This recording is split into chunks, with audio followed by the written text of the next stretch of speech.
একটা এক্স-রে হয়েছে, what is that, what is x-ray? হ্যাঁ, এটা রেডিয়েশন না নন রেডিয়েশন? রেডিয়েশন তো। হ্যাঁ, কে রেডিয়েশন করে? X-ray radiation, CT scan radiation, radiation, ultrasound, হ্যাঁ, ultrasound is not a radiation. MRI is not radiation. So radiation হচ্ছে X-ray and CT scan. হ্যাঁ, ultrasound and MRI they are non radiation. So এর clinical, হ্যাঁ,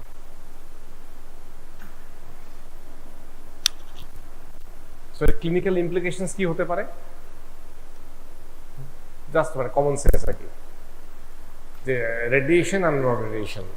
Radiation cannot be used in pregnant women, otherwise radiation will damage the fetus, but non-radiation investigation can be done in pregnant patients like USG, MRI, this can be done.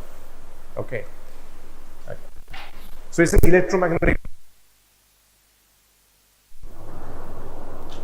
So ধরো একটা abdominal X-ray, হ্যাঁ, তাহলে কি হয়, patient এরকম টেবিলে শুয়ে থাকে, এখান থেকে এক্স-রে বিমটা এখান থেকে আসবে, আর এখানে একটা এক্স-রে প্লেট থাকে, X-ray will pass through the body, and produce an image of like this, okay, and you have to identify different structures that are coming, কি structures ইয়ে করবো। এবার একটা জিনিস দেখো, এই যে এক্স-রে পাস করলো, আমাদের অ্যাবডোমেনে কি থাকে, আমি জাস্ট এখন অ্যাবডোমেন নিয়ে কথা বলছি। ধরো তো অ্যাবডোমেনে কি থাকে, স্ট্রাকচার্স, ডিফারেন্ট স্ট্রাকচার্স থাকে না, বোনি স্ট্রাকচার্স থাকে, সফট টিস্যু থাকে, আর কি থাকে, অর্গানস থাকে, হ্যাঁ, আর কি থাকে, অর্গানের মধ্যে বাওয়াল থাকে না, অ্যাবডোমেন মানে তো বাওয়াল, মেজরিটি হচ্ছে বাওয়াল। সো বাওয়ালের মধ্যে কি থাকে, গ্যাস থাকে, এয়ার। সো দেখো, if you see the x-ray, different structures will throw different types of shadow, তাই তো?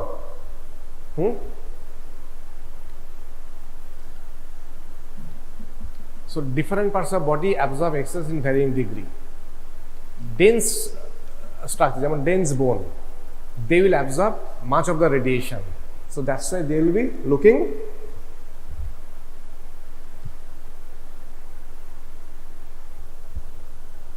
more white. So যে structures যতটা absorption করবে X-ray, তারা ততটা হোয়াইট হবে। সো যত dense structures, they will absorb much of the radiation. So they will look whitish. আর যে যত কম করবে সে তত ব্ল্যাকিশ হবে। যেমন air won't absorb anything, so air will be black. বাওয়ালের মধ্যে যে গ্যাসগুলো থাকবে that will be black. আর এখানে একটা লাইন দেখতে পাচ্ছ, এই যে একটা লাইন, এদিকেও হবে, বাট এদিকটা অত ভালো বোঝা যাচ্ছে না, বাট এদিকে একটা লাইন সুন্দর দেখা যাচ্ছে। এটা কিসের লাইন বলো তো? এটা তো L1, এটা L2, L3, L4, এখান থেকে কি মাসেল ওঠে এখান থেকে? হ্যাঁ, সোয়াস মেজর। সো এরও একটা দেখো সফট টিস্যুর একটা শ্যাডো এসছে, but it's not as dense as বোন।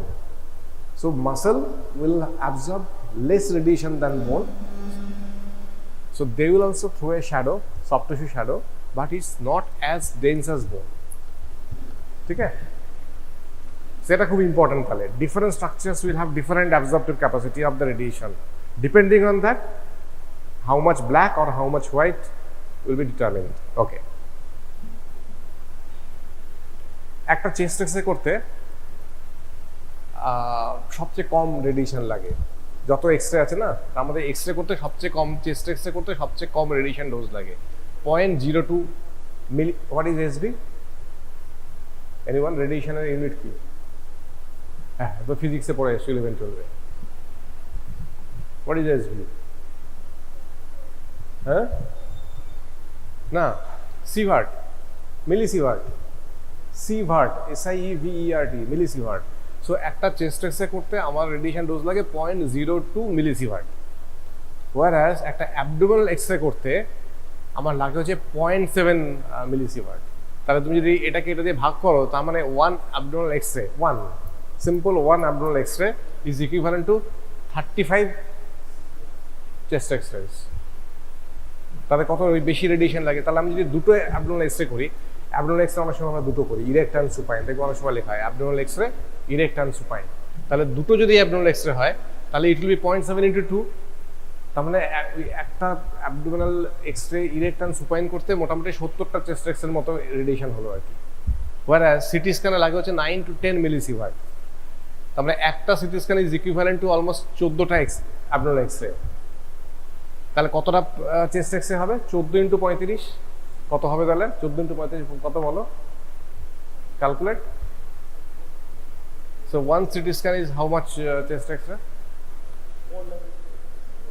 হ্যাঁ কত কত 490, তার মানে 500টা এক্সরের মধ্যে সমান, তার মানে ঠিক আছে। So how much radiation is producing, হ্যাঁ। So chest X-ray 0.02 millisievert, abdominal X-ray 35 times, আর সিটি স্ক্যান করলে 500 টাইমস, হ্যাঁ। Okay, so always use investigations when is indicated, we don't use investigations কি এটা করে আনো, ঠিক আছে, এরকম না। ওকে, now what is a good, what is AXR? Abdominal X-ray. What is CXR? Chest X-ray. Okay, okay, chest X-ray টা আমি আলাদা করে ক্লাস নেবো, আজকে abdominal X-ray দিয়ে থাক, ঠিক আছে। So what is a good AXR? Good AXR বলতে গেলে কি, মানে দেখো বাঁদিকে এটা হচ্ছে লেফট হ্যান্ড সাইড, বা এটা রাইট হ্যান্ড সাইড ধরো, বিকজ তোমাদের এদিকে লেফট হ্যান্ড হলো, তুমি যদি পেশেন্টের দিক থেকে ধরো it will be right side, না, পেশেন্ট তো তোমাকে ফেস করে। সো আমি যদি এদিকে ফেস করি, this side will be right hand side, হ্যাঁ। So this is a right hand side X-ray, this is a left hand side X-ray. Which one is better? কি মনে হয় অ্যাবডোমিনাল এক্সরেতে কোনটা বেটার?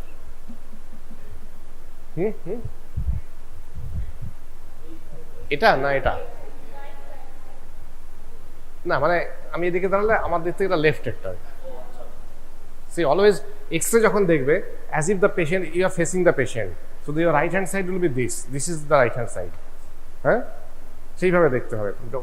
যখনই X-ray দেখবে, as if you are facing the patient, so the moment I am facing you, if I am the patient, so this side will be the right hand side, so X-ray তো always this side will be the right side, that is the correct। দেখবে X-ray তো অনেক সময় লেখা থাকে R লেখা থাকে, ঠিক আছে, ঠিক আছে। so R will be on this side, this is the R, right side, so this is the right hand side X-ray, this is the left hand side X-ray, so which one is better? Left hand side. Why is better? এখানেও X-ray দেখা যাচ্ছে, এখানেও X-ray দেখা যাচ্ছে।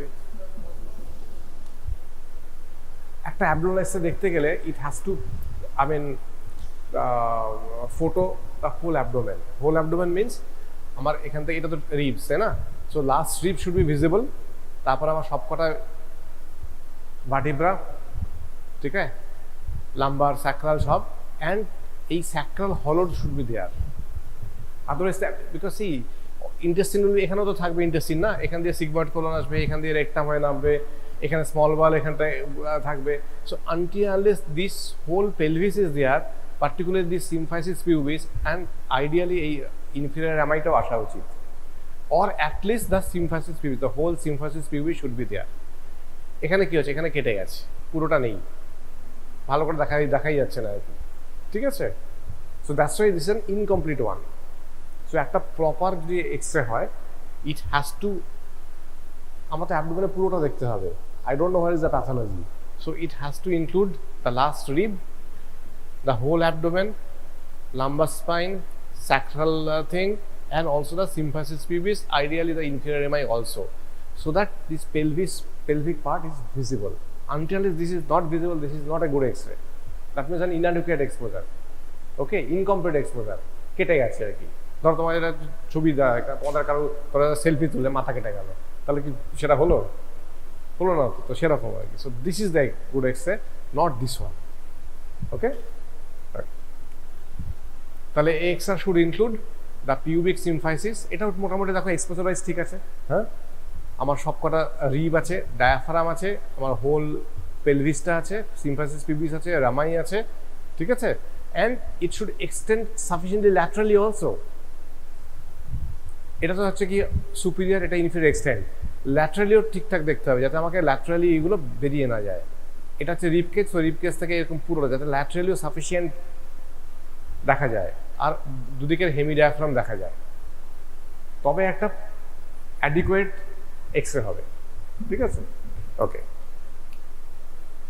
তাহলে কি কি structure দেখা যায় এবার দেখো, কি কি বার করতে পারো স্ট্রাকচার এখান থেকে। মোটামুটি হিন্টস তো দেওয়াই আছে, কি কি আছে। ফার্স্ট দেখো বোনি স্ট্রাকচার কি কি আছে, ভার্টিব্রা, এটা তো রিবস, হ্যাঁ, সবকটা ভার্টিব্রা, স্যাক্রাম, অ্যাটলিস্ট সিম্ফাসিস পিউস আসতেই হবে, ঠিক আছে। হোয়াট ইজ দিস স্ট্রাকচার্স, এইটা দেখো দুদিকে আছে, psoas major. So psoas major is a bulky muscle, so that's why to throw this thing. You can see the border of the psoas major. Huh? Acha. What is this?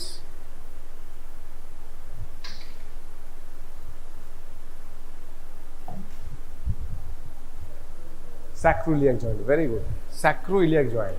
Huh? This is the sacrum. This is ilium. So this is the sacroiliac joint. Clinical importance. নিশ্চয়ই অ্যানাটমিতে পড়েছে। Clinical importance sacroiliac joint ওখান দিয়ে কি নামে,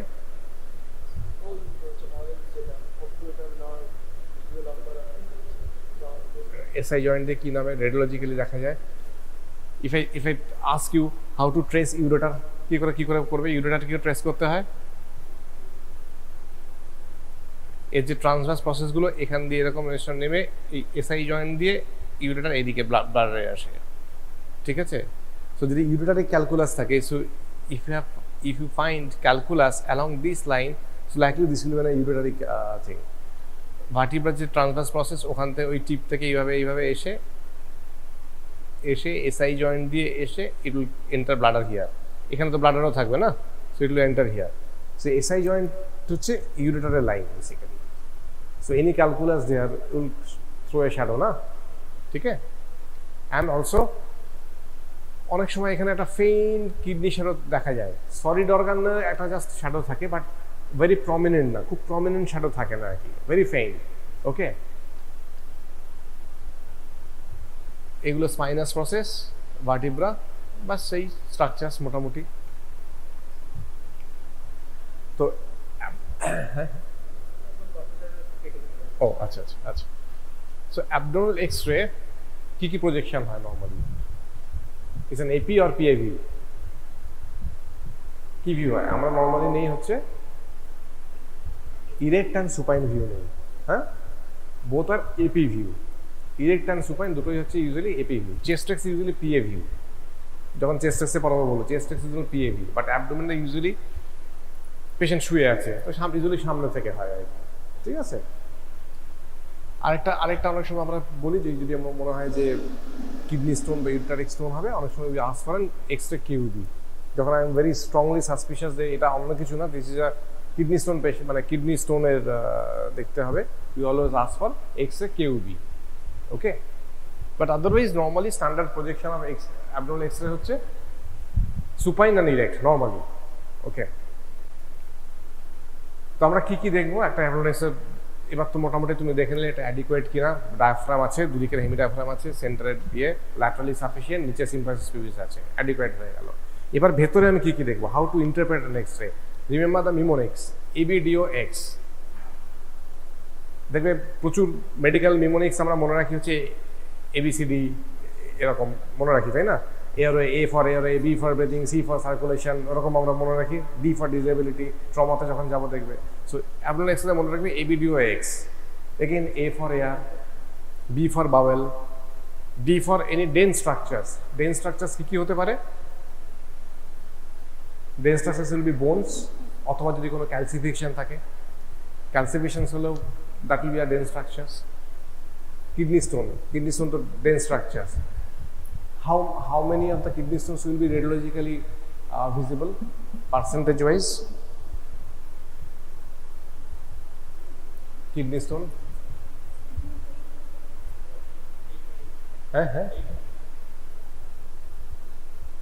what is the percentage of kidney stone that will be visible in the X-ray?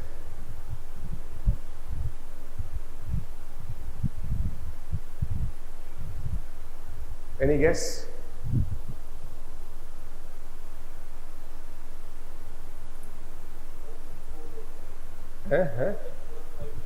No. Percentage of kidney stone visible on X-ray. Any guess? No guess. Guess anything? Huh? 90%. 90% of the kidney stones are visible on abdominal X-ray. So that means 10% will be not seen on X-ray. Patient will be having kidney stone but not seen on X-ray. But 90% are visible. Now if I ask you, what is the percentage of gallstone that is visible on X-ray? দেখবে কত গলস্টোনের patient আছে ইয়েতে ওপিডিতে it's just the reverse kidney স্টোনের reverse that means only 10% of the gallstones will be visible radiologically তার মানে রেডিওলুসেন্ট হবে radio opaque হবে আর কি তার মানে কি রেডিও ওপেক হলে তাহলে এক্স-রে বলো এক্স-রে তো radiation CT scan also radiation so তার মানে রেডিয়েশন যারা থ্রো করে তাদের মধ্যে only 10% will be visible on X-ray or scan. তাহলে is CT scan good for detecting gallstones? No. Okay. So only 10% of the gallstones will be visible radiologically. So X-ray and CT both are radiation. So they will miss 90% of the gallstones. Okay. So for gallstones, which is a better investigation? The non-radiating one, USG or MRCP. MRI basically we call it MRCP when talking about gallbladders and bile ducts. Okay, okay. Then O for organs and soft tissues. Sometimes diaphragm এর তলায় দেখবে dense একটা লিভারের shadow থাকে, হ্যাঁ, কখনো কখনো kidney shadow বোঝা যায়, কিংবা সফট টিস্যু সোয়াসেস শ্যাডো বোঝা যায়, ঠিক আছে? So organs and soft tissues and x is any external objects or artefacts. What are the external objects? Suppose অপারেশনের পরে আমরা ড্রেন পুট করেছি, দেখো না অনেক সময় ড্রেন দেওয়া থাকে, ল্যাপকুলির পরে ড্রেন দিল বাজে, so drain tubes can be seen. অথবা পেশেন্ট একটা ধরো কয়েন খেয়ে ফেলেছে, so to see the progress যে কয়েনটা কোথায় আছে, এক্সটার্নাল অবজেক্টস, ওকে, হ্যাঁ, or any drains that can be picked up by the X-rays because দেখবে ড্রেনে একটা রকম রেজোলিউশন লাইনও দেওয়া থাকে আর কি, যেগুলো রেডিওপেক লাইন থাকে আর কি। অথবা কেউ একটা ধরো গজ ফেলে এসছে, হ্যাঁ, ইউজুয়ালি আমরা যেটা নর্মালি করি, যেটা এখানে এখনো করে না, বাট নর্মালি আমরা যেটা করি সেটা হচ্ছে যে মব যেগুলো আমরা ইউজ করি usually they have a radio opaque lining. So যদি কখনো কাউন্ট না মেলায় আমরা ইমিডিয়েটলি এক্সরে করে দেখে নিই যে কোনো লাইনস দেখা যাচ্ছে কিনা, ঠিক আছে? ওকে, আদারওয়াইজ মব তো হচ্ছে ফ্যাব্রিক, মানে কটন বা এইসব দিয়ে মানে তৈরি আর কি, যেরকম ফ্যাব্রিক হয়, দেখেছো তো মব, দেখেছো তো মব বা গজ পিস, ওগুলো কিন্তু এক্সরেতে দেখা যাবে না until unless you insert a radio opaque line, দেখবে একটা ব্লু লাইন থাকে আর কি। Just 1 week 2 weeks ago I had a one count মিলছিল না আর কি, সো আমরা খুঁজে দেখলাম নেই, বাট স্টিল কাউন্ট মিলছে না, সো উই কল অ্যান্ড সিয়াম। তো সিয়াম করে আমরা দেখে নিলাম যে দের ইজ, দেখেছো ব্লু লাইনটা, দেখেছো এরকম একটা ব্লু লাইন থাকবে মপের ইয়ের মধ্যে, একটা ব্লু লাইন থাকে, ঠিক আছে? সো আদারওয়াইজ এই গজ পিস বা মপ কিন্তু is not seen in the X-ray. Okay, আমরা সিয়াম করে দেখে নিলাম, তারপর আবার একটা এক্সরে রাখলাম, তো কোনোটা যদি এখন পাওয়া গেল না, then we closed. Okay, so that can be taken by x-ray. So ABDO X। আচ্ছা, এবার যখন একটা এক্সরে তোমাকে দেবে, তারা পরীক্ষা একটা এক্সরে দিল, what is the first thing you should look at the X-ray? উপরেতে এক্সরে আমি দেখাবো, উপরেতে যখন আসবে এক্সরে দেখাবো, first thing you have to identify that this is the correct X-ray plate. দেখবে ইউজুয়ালি পেশেন্টের নাম, ডেট আর সাইড কোথাও না কোথাও লেখা থাকে আর কি, নেম অ্যান্ড ডেট লেখা থাকে, হ্যাঁ, না তুমি দেখো যে ধরো একটা পেশেন্টের ধরো 3-4 বার এক্সরে হয়েছে, বা গত বছর একটা এক্সরে হয়েছে, তুমি উপরে দিয়ে এক্সরে চাইলে সে একটা গত বছরের এক্সরে বার করে দিল, সো নো পয়েন্ট না। You have to see the current one. যখন একটা পেশেন্ট কারেন্ট প্রবলেম নিয়ে আসছে, you have to see the correct film. So first be sure the demographics of the ঠিকঠাক আছে আর কি, you have to identify you have got a correct film. So what is the date, correct patient and the side, usually আর লেখা থাকে, normally LO লেখা থাকতে পারে, এল হলে লেফট সাইড লেখা থাকে, but R is on always on the this side. When you are facing it, your opposite side will be the R. ठीक है? हाँ, ठीक है. So first thing is to check the patient demographics, the date of the film. Okay. Then again this ABDO form. Any air কোথাও আছে কিনা, bowel gas pattern কি রকম, then D for dense structures কিছু আছে কিনা, soft tissue আছে কিনা, okay, and then কোনো external objects কিছু আছে কিনা আর কি, and then you have to draw a conclusion. So normally air কোথায় থাকে, abdominal cavity তে air কোথায় থাকে, intestine এর মধ্যে থাকে. তাহলে intestine থেকে যদি air বেরিয়ে আসে, what does it indicate? কোনো পারফোরেশন হয়েছে হতে পারে, কিংবা ট্রমা হয়েছে হতে পারে, ট্রমা বা perforation, traumatic perforation or otherwise disease related perforation, some perforation, তবে তো ওটা ইন্টেস্টিনাল এয়ারটা বাইরে আসবে. সো হোয়েন ইন্টেস্টিন থেকে যখন বাইরে বেরিয়ে আসবে, ওই এয়ারটাকে তখন আমরা কি এয়ার বলবো বা গ্যাস বলবো, তখন বলবো ফ্রি গ্যাস বা ফ্রি এয়ার, ফ্রি গ্যাস আর free air, otherwise it should be in the bowel only. তুমি যদি নর্মালি এক্সরে করো দেখবে ইয়ের মধ্যেই আছে আর কি, ইন্টেস্টিনের মধ্যেই আছে আর কি, ঠিক আছে. বাট যখনই কোথাও একটা ফুটো হয়ে যাবে, পারফোরেশন হবে, be it traumatic or be it disease related, we will call it, air will come in the peritoneal cavity, we will call it a free air or free gas. এবার ধর আমি যদি একটা দাঁড়িয়ে থাকি, হ্যাঁ, তাহলে এয়ারটা কোথায় যাবে, what is the nature of the air? Air normally rises. আমি যদি দাঁড়িয়ে এক্সরে করি, এয়ারটা আমি কোথায় expect, what do I expect? Who separates the abdomen and thorax? Diaphragm. So air will come under the diaphragm. Okay. So আমি যদি একটা abdominal X-ray করি, I will be able to see free gas under the diaphragm, because a proper X-ray should cover the both hemidiaphragms also. Okay.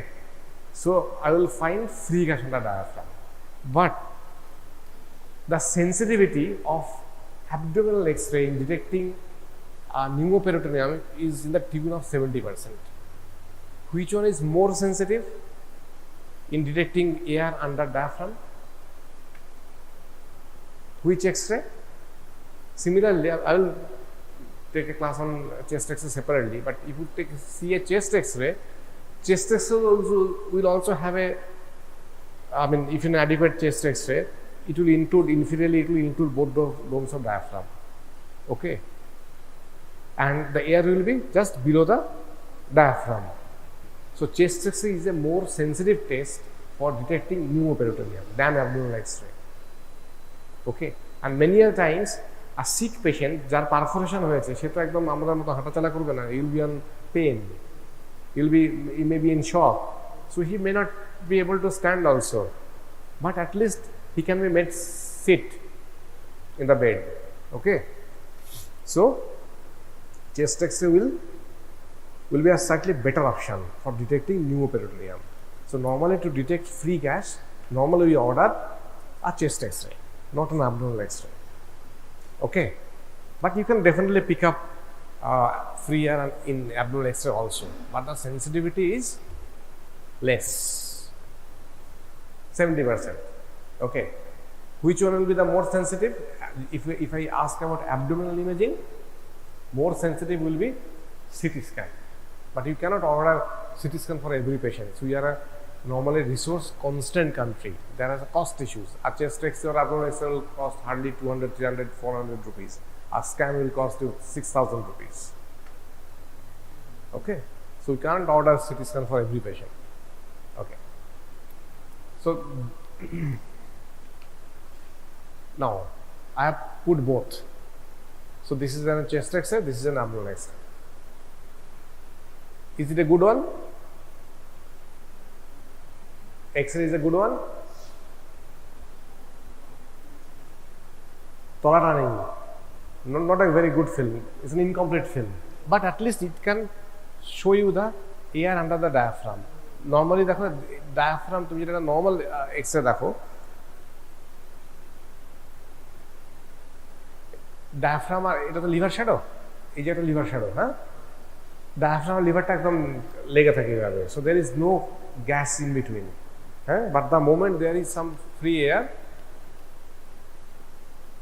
so this is the diaphragm, this is the liver, so air has accumulated under diaphragm and separated the liver, so that's why you get this type of picture. What is this এখানে একটু gas আছে, but এটা gastric bubble আছে এখানে, ঠিক আছে? So this is the free gas on the diaphragm. But see, even I can see the same thing in chest X-ray also. So chest X-ray is a more sensitive. It can detect very small amount of air also. Okay, and if some patient cannot be made standing or sitting, then even a lateral decubitus can pick up the X-rays. Not a very common situations, but the examiner may ask, যে একটা patient যে দাঁড়াতেও পাচ্ছে না, যে বসতেও পাচ্ছে না, so তাকে তুমি এক্সরে করে বুঝতে পারবে না? বুঝতে পারো, make him lateral decubitus. Lateral decubitus করলে কি হবে, এয়ারটা এর উপরে উঠবে, so lateral decubitus film, but it's not a very common film. Okay, but it's possible to detect if examiner ask you this, if some patients who can't stand, who can't sit, what is the way? So I can turn the patient, just lateral decubitus, the air will rise and I can detect it. Okay, ठीक है? So this is a chest X-ray, see, ऊपर থেকে নিচে অবধি, আর this is the abdomen. Okay, the importance কি free gas দেখার importance কি? This is an always, it indicates perforation, as we said, it is a perforation. Disease related or traumatic, whatever may be, is always an surgical emergency, because perforation means the intestinal content will come into peritoneal cavity. Okay, peritonitis class কি হয়েছে না হয়নি? এখনো হয়নি, peritonitis class হয়নি. So that if the intestinal contents comes in the peritoneum, normally the peritoneum is sterile, what will happen? They'll irritate it. Initially there will be chemical peritonitis, and quickly, because gut has bacteria, now bacteria will come inside the peritoneal cavity. From the chemical peritonitis, it will quickly be bacterial peritonitis.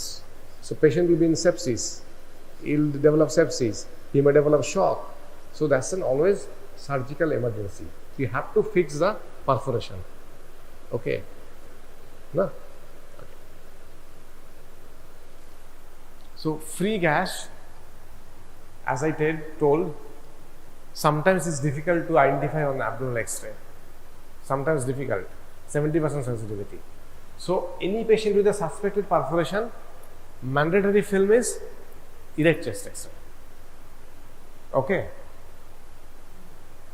chest X-ray can detect even 1 milliliter of free air. Okay, even 1 ml. 1 ml of free air can be detected by chest X-ray. Abdominal X-ray sensitivity is less. So if you have a suspected perforation, always ask for at least a chest X-ray. Standing, if not possible, at least sitting chest X-ray. Okay? Okay. Now, tell me, if there is some appendicular perforation, can we expect air on that? If it's an appendicular perforation, because appendix is a very slender organ, it doesn't have enough air to produce until unless it's appendicular base perforation. Appendicular base means it's in the cecum basically. So if it is a cecal perforation, there will be lots of air. But if it's an appendicular tip perforation, hardly any air will come in the peritoneal cavity. Okay. So appendicular perforation may not throw air in this thing. It may have peritonitis, but it may not have enough air to get detected by the X-rays. Rest all other perforations, normally you will find free gas on the diaphragm. Okay? Okay. But post-op patients, suppose that open operation হয়েছে, তুমি তো 3 দিন বাদে x-ray করলে, you may find air, because the moment you have opened the abdomen, the atmospheric air will enter the abdomen, so this air will get entrapped in the abdomen. So in a post-op patient, if you do an X-ray for some other reasons, you may find pneumoperitoneum. Okay, but normally that air gets absorbed by day 7. By day 6, day 7, they get absorbed. So anything beyond 1 week, if you still find air, obviously that patient will be unwell. Suppose that anastomosis করেছে, সেটা খুলে গেছে, ঠিক আছে, হতে পারে anastomosis খুলে গেল কোনো কারণে, so তখন কি হবে, it will be disrupted anastomosis, so again air will come. So if it passes beyond 1 week, patient is clinically unwell, that means তখন এক্সরে করলে তুমি পেয়ে যাবে. But normally these days For this type of patients, we don't do X-rays, we do CT scan because that gives lots of more information. Okay, so post-op patients may have air up to say 1 week. Okay. আচ্ছা, আরেকটা sign নিউমোপেরিটোনিয়ামের, এগুলো এটা gold medal questions, এটা সেটা হচ্ছে যে রিগ্লাস sign. So দেখো এটা হচ্ছে বাওয়েল ওয়াল, ঠিক আছে। সো নর্মালি বাওয়েলের তো ভেতরে এয়ার থাকার কথা, এইখানে এয়ার থাকার কথা, এর দেখো বাইরেও এয়ার এসছে, বাইরে এয়ার সাথে এই ওয়ালটা কি সুন্দর মানে দেখা যাচ্ছে। সো এই যে air on both sides of the bowel wall, normally air should be on the inner side of the bowel wall, not on both sides. This is called Rigler's sign. Okay? And this is the falciparum ligament sign. Normally falciparum ligament you cannot see. It's a soft tissue, doesn't absorb much X-rays, so not seen in the X-ray separately. But if there is air on both sides of falciparum ligament, sometimes you will be able to see. Like kidney shadow, normally you may not always find good kidney shadow, but if there is air around kidney, okay, the kidney shadow will get very prominent. Can you tell me in which conditions kidney shadow gets very prominent? Kidney is a key organ, intra-abdominal or retroperitoneal organ, retroperitoneal organ. So যদি কোনো retroperitoneal perforation হয়, যেমন ডিউরেনাম, তো ডিউরেনাম তো এই যে এরকম করে এসে সি লুপ ঘুরছে, নর্মালি ইন্টেস্টিনে দেখো এটা কি পারফোরেশন? নো, দেখো এদিকে তো ডায়াফ্রাম আর লিভার ঠিকঠাক আছে। এটা হচ্ছে গ্যাস্ট্রিক বাবল, এটা gastric fluid, gastric air, ফান্ডাস। Stomach তো মনে আছে, স্টমাক এরকম করে নামে না, এটা ফান্ডাস থাকে, উপরে একটা ফান্ডাস থাকে। So this is the fundic air, this is a normal thing. Okay, and you can find another 2 to 3 loops of intestinal gas. This is normal. This is sigmoid or rectal. See again, this is an incomplete this thing. So I have to see the symphysis pelvis, not a good X-ray. You'll find in the practice also, many of the times the radiographer, they haven't taken good film. But in college, always you tell the radiographer, always have a complete things. That's why you have to have some rapport with your radiology friends or technicians. You have to tell that, see, this is not the X-ray I expect. If I get it, I will always tell the X-ray department or the radiologist that this is an incomplete X-ray. This type of this is not acceptable. Okay. So this is the normal thing. So stomach, a gastric bubble, small bowel, 2 or 3 loops can be seen. And এটা না থাকাতে তুমি এখানে রেকটামটা দেখাই যাচ্ছে না। Normally এই rectal gas shadow পাওয়াই যায় আর কি, ঠিক আছে? That's a normal thing. Now what is abnormal? You see the abnormal, this is certainly not normal. আগেরটা নর্মাল ছিল, just 2 to 3 gas bubble type thing. This is not normal. What is this? এটা small bowel না large bowel? আগে tell me, it was small bowel or large bowel? Anatomy, simple concept of anatomy. এই যে দেখা যাচ্ছে bowel তো নাকি, হ্যাঁ, এটা স্মল bowel না large bowel?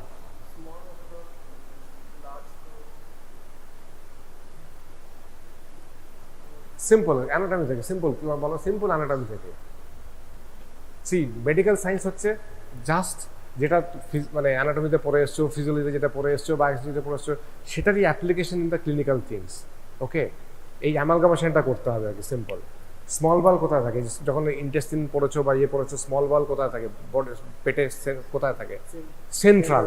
And large gut is peripheral. Large gut is peripheral, small gut is central. So these are all centrally placed things, na?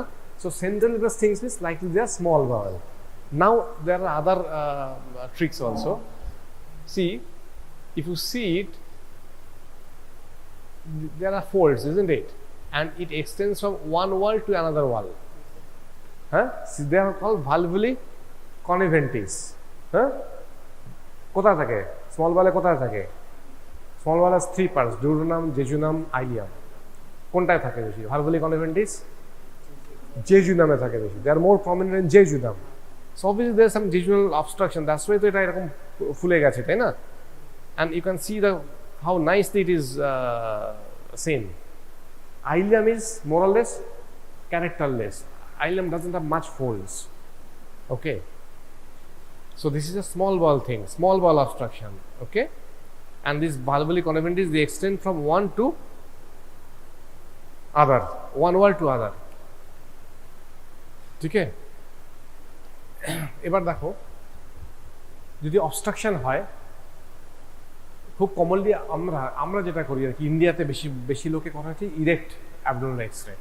ওকে, ইরেক্টে কি হয় এবার দেখো, এই যে এটাকে কি বলে, এই যে এখানে একটা, এটা তো নর্মাল, একখানা যদি থাকে that is a normal, but C how many, এটাকে বলে স্টেপ ল্যাডার প্যাটার্ন। হ্যাঁ, কতগুলো একটা সিঁড়ির মতো হয়ে আছে না স্টেপ ল্যাডার প্যাটার্ন। সো এটাকে বলে multiple air fluid level in a step ladder pattern.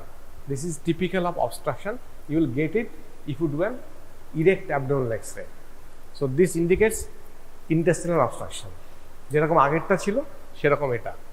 ইন্ডিয়াতে আমরা নর্মালি ইরেক্ট করে, most of the hospitals erect করে, but if you go to England, UK, they are very much, everything is very audited. That's why যখন surgical audit করাবো বলবো, unfortunately in India we don't audit much. There are some institutions who does good audit. The All India Institute, CMC Vellore, NIMHANS, they have a very good audit, strong audit system. But not the every hospitals we do audit, or we don't have any national audit system. Okay, but in UK everything is audited. How much we are spending on X-rays, how much radiation they are having. Okay, so there they will be doing only supine abdominal X-ray even for obstruction, because you can see the gas pattern better. So if you see the previous X-ray, this is not an erect, this is a supine X-ray. Gas pattern can be better seen in a supine X-ray. The moment you stand up, the air fluid level comes. Okay, so this is the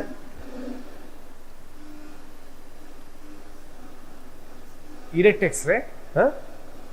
গুলো কোন দিকে? Large gut is peripherally located. So peripheral location.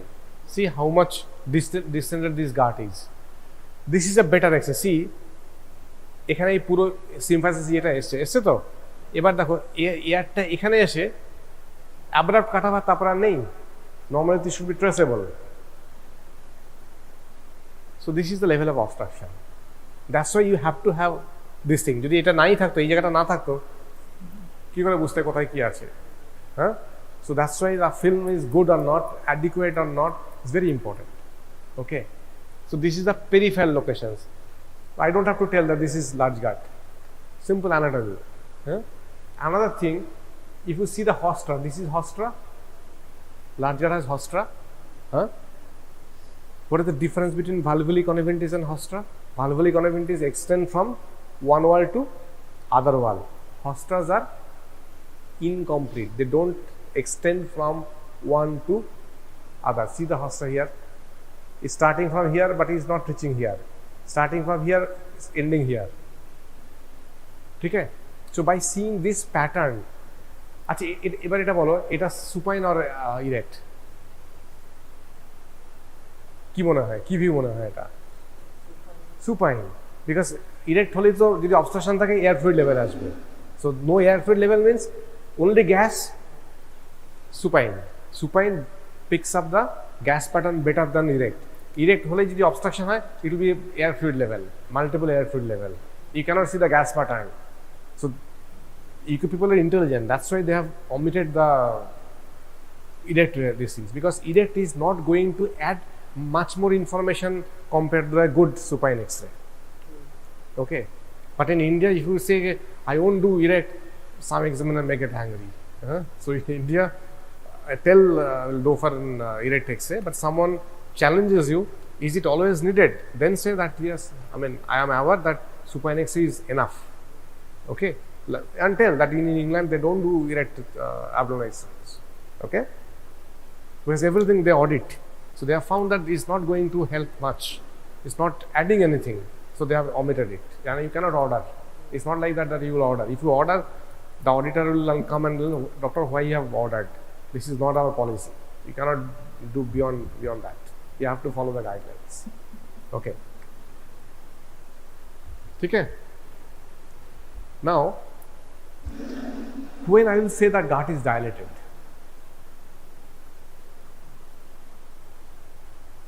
Are you aware of any rule? 369. What is that?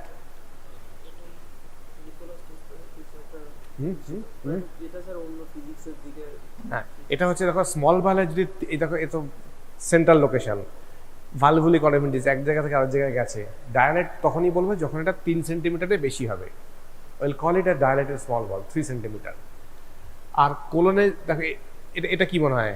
এটা colon তো, peripheral located, haustra, incomplete, so এটা colon. তাহলে colon যদি 6 সেন্টিমিটারের বেশি হয় will call it dilated. For small valve more than 3 centimeter, for colon more than 6 centimeter, and which is 9? Who has the highest diameter? Cecum. How can sigmoid? Sigmoid to narrow. Cecum has the largest diameter.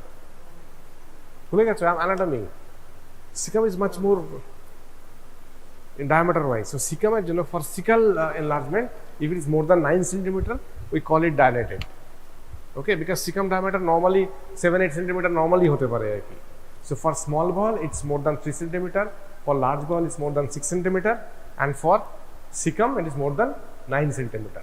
So this is called 369 rule. ঠিক আছে, এবার দেখো anatomy তো। So surgeries or radiology is nothing but extension of anatomy. See the normal diameter and the length dimensions. Okay. So cecum A normally 6 থেকে 8 centimetre এবং 8 centimetre এমনি হতে পারে। So 9 এর উপর না গেলে আমি সিকাল ডায়ামিটার বলবো না। whereas sigmoid এর হচ্ছে 4 centimetre, that's why 6 centimetre. Okay. So এবার তার যদি অবস্ট্রাকশন হয়, কোথায় গ্রোথ হলে অবস্ট্রাকশন বেশি হবে? লেফট সাইডে হলে বেশি হবে। তো লেফট সাইডের কোলনে যদি টিউমার হয়, they are more producing obstructive type of tumour. হ্যাঁ, আর রাইটে হলে কি হয়? রাইটের প্রেজেন্টেশন কিভাবে হয়? রাইটে অবস্ট্রাকশন ইজ ভেরি রেয়ার। রাইটে প্রেজেন্ট করে হচ্ছে anaemia, because the tumour grows. যখন বেশি গ্রো হয়ে যায় ওখান থেকে মিউকোসাস স্লাফিং হয়, they lose blood, so they will present with anaemia. Normally they present with anaemia and the symptoms of anaemia, weakness, palpitation, এইসব নিয়ে প্রেজেন্ট করে, ড্রপ ইন হিমোগ্লোবিন। হ্যাঁ, ওকে, বিকজ এটা ভেরি আনলাইকলি যেটা obstruct করবে আর কি, বাট এখানে অবস্ট্রাকশন ইজ ভেরি কমন। এবার আমাকে বলো, ধরো এখানে একটা অবস্ট্রাক্টিং, ধরো এখানে একটা গ্রোথ আছে, ঠিক আছে? ন্যারোয়েস্ট কোনটা? Rectosigmoid junction, that is the narrowest part. ধরো এখানে একটা গ্রোথ আছে, কমপ্লিট অবস্ট্রাকশন হয়ে গেছে, complete obstruction, and IC junction is also patent. IC junction patent মানে কি? How, what is the percentage of IC valve which is patent? 70% patients they have competent IC valve. Competent IC valve means they will allow flow from here small valve to colon but not the backflow. Whereas incomplete IC valve means যেরকম এদিক থেকেও যাবে সেরকম, যদি large guard বেশি ডায়ালেট হয়ে যাবে বা অবস্ট্রাক্টেড থাকে, the contents will go between the small intestine only. That is in 30% cases. But many of the times it will be competent, it don't allow backflow. এবারে ধরো এখানে একটা অবস্ট্রাকশন হয়ে গেছে, হ্যাঁ, এখানে টিউমার আছে, আর কম্পিটেন্ট আইসি ভালভ। এবার যেই অবস্ট্রাকশন হলো তাহলে কি হয়? গার্ডগুলো ডিসটেন্ট হতে শুরু করবে, এটা ডিসটেন্ট হবে, এটা ডিসটেন্ট হবে, সবাই তো ডিসটেন্ট হতে শুরু করবে, and IC valve competent, so IC valve is not allowing anything to enter in the small valve. এবারে যদি পারফোরেশন হয়, কোন জায়গাটা পারফোরেট করবে?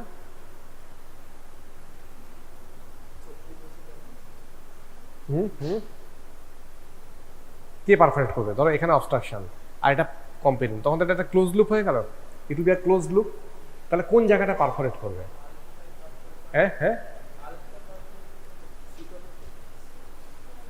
why? Cecum, right? Why? What is the law? Physics? Yes. লটা কি? লটা কি? ফিজিক্সের লটা কি? যে কোনো একটা ইয়ের মধ্যে থাকলে, হ্যাঁ, ওয়াল প্রেশার ম্যাক্সিমাম কখন হয়? Wall pressure is directly proportional to the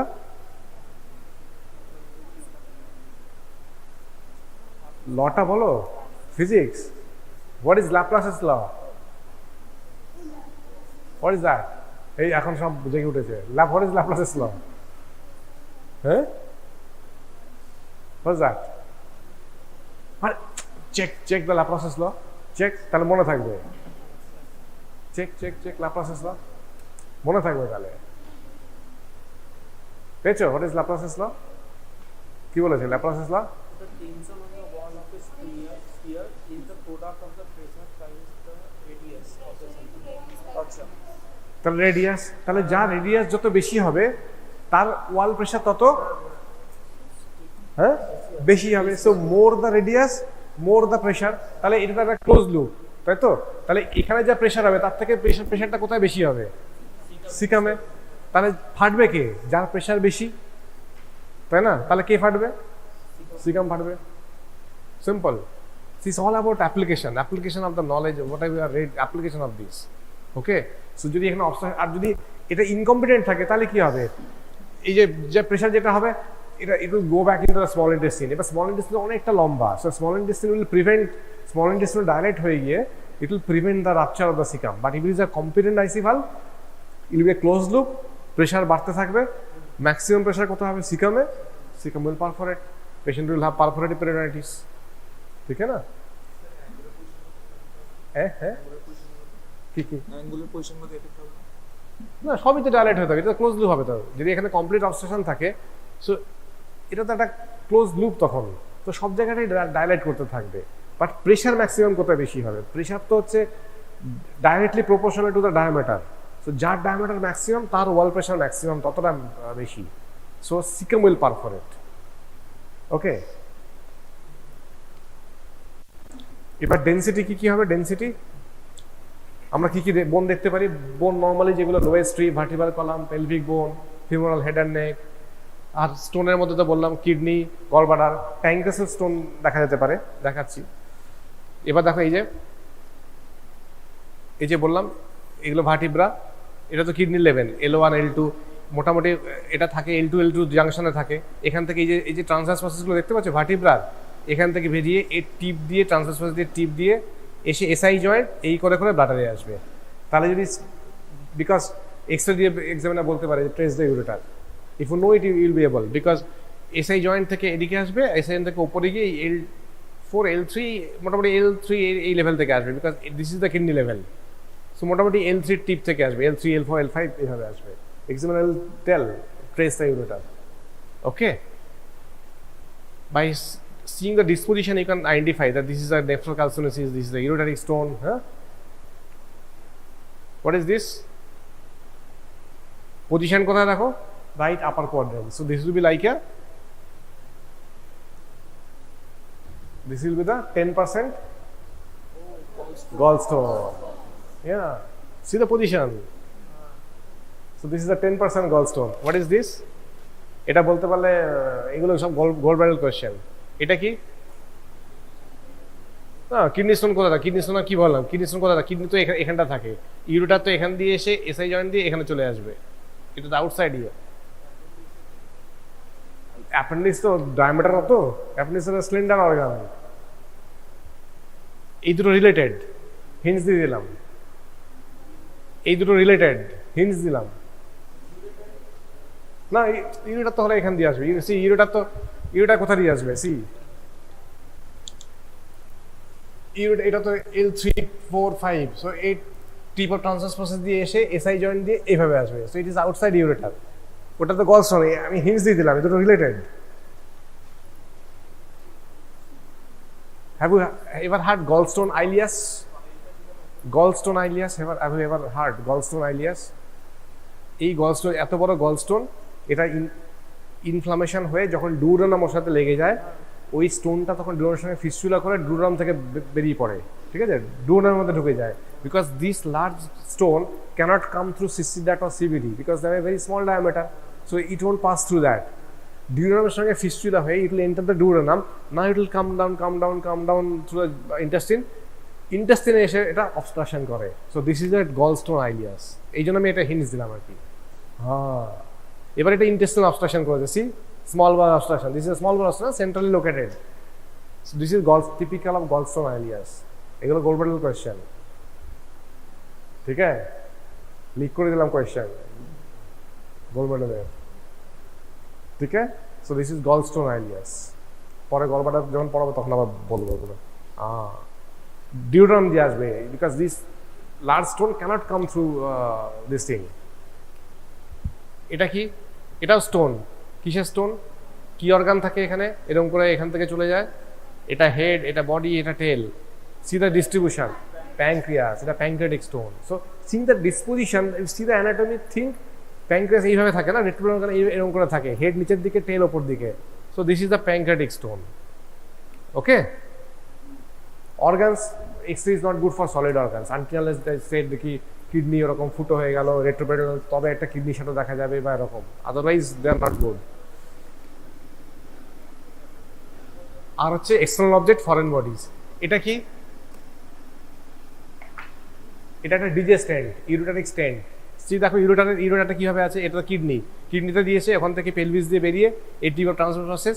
এবার এটা একটু সরে গেছে, এসআই জয়েন্ট দিয়ে আসেনি, বাট এসে এই ব্লাডারে গেছে, এটা একটা ডিজে স্ট্যান্ড। সো এক্সরেতে you can identify all this thing. এটা কি? একটা বাচ্চা কয়েন খেয়ে ফেলেছে, we are just monitoring the progress, this is a coin, foreign body. So that means এটা এবার এটা নিচে চলে এসছে, এটা রেকটাম দিয়ে পাস করে যাবে আর কি। ঠিক আছে, finishing. Then you have read about the anticoagulants. Within the anticoagulants, read about the heparin, the direct thrombin inhibitors. You have read about the oral anticoagulants like warfarin, and then you have read about the novel oral anticoagulants like rivaroxaban, apixaban, etc. in the last class. Already you have read. And now we have come to the last leg where we will read about the fibrinolytics, antifibrinolytics and antiplatelet agents. So already we have seen that there are different stages of the coagulation. Okay, so there occurs vasoconstriction, then there occurs platelet phase, then the coagulation cascades are activated. So intrinsic pathway, extrinsic pathway, these are all activated. And at the last, when the thrombus is already formed, then if the thrombus formed becomes uninhibited, that ultimately leads to problem. So there should be a balance, and that balance is done by the fibrinolytic system. Already I have given a glimpse in the first class of this, and you have also read about the fibrinolytic system in the physiology. So fibrinolytic system, that is fibrinolysis. So already the clot have been formed, but if the clot is going on uninhibited, ultimately that will block the blood flow. So the clot have to be dissolved, and this is done by the fibrinolytic system. So in the fibrinolytic system, you know about the term plasminogen. So plasminogen is a protein that is present within the circulation that attaches with the fibrin. Fibrin stands in the thrombus, and ultimately it is converted to the active moiety is the plasmin. So plasminogen to plasmin, and this plasmin ultimately dissolves the fibrin. So that the fibrin strands are dissolved, the clot is dissolved. So when will we need this fibrinolysis more? So the most important and the most dangerous of the diseases, you know, that ultimately leads to instant death also, like myocardial infarction or heart attack, cerebrovascular accident like stroke. In all these diseases, there occurs some thrombus that ultimately blocks the blood flow to these important organs. So when there is coronary thrombus formation, that may lead to myocardial infarction, that we commonly called heart attack. That is, the heart is not getting the blood or oxygen due to the presence of the thrombus within the coronary arteries. Similar thing can happen in the cerebrovascular accident, that is stroke. In the stroke, the cerebral blood vessels are blocked, and that may also lead to cerebrovascular accident. That thrombus can lose to different other arteries, and that may lead to other problems also, like different peripheral vascular disease, blockade in the different peripheral arteries, that may lead to gangrene in the different peripheral organs also. So all this can form due to the uninhibited thrombus formation. So if we can lyse this thrombus, ultimately that will be the treatment. And if there is increased predisposition of this thrombus formation, for example, the patient already have history of heart attack, the patient have ischemic heart disease or like this, we have to continue some agents that ultimately decreases the likelihood of thrombus formation. This can be done by different types of the antiplatelet agents. So these are the utilization of the fibrinolytic agents or antiplatelet agents. Another thing we read about the antifibrinolytic agents that may be needed when there is uninhibited bleeding, mostly like in case of the dental extraction, in case of the hemophilia, in case of the bleeding after the prostate operations, like this. So let's see. So already we have completed this. I am just going to the nutshell, and these are the in the previous class. So now coming to the fibrinolytics. So already I have given what is the utilization of the normal physiology of the fibrinolysis, that is fibrin lysis, lysis of the clot.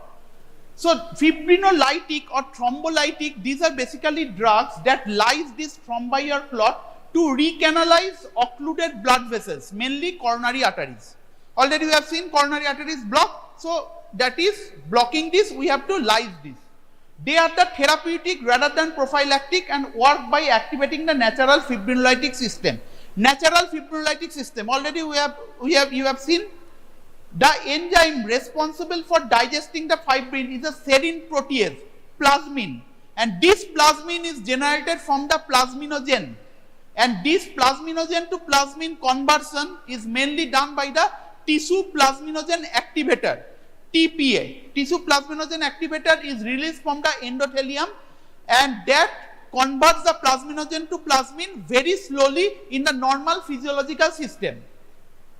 It is produced by the vascular endothelium. So when we need rapid or accelerated fibrinolysis, like when there is some heart attack or like there is stroke, so we have to give the tissue plasminogen activator from outside.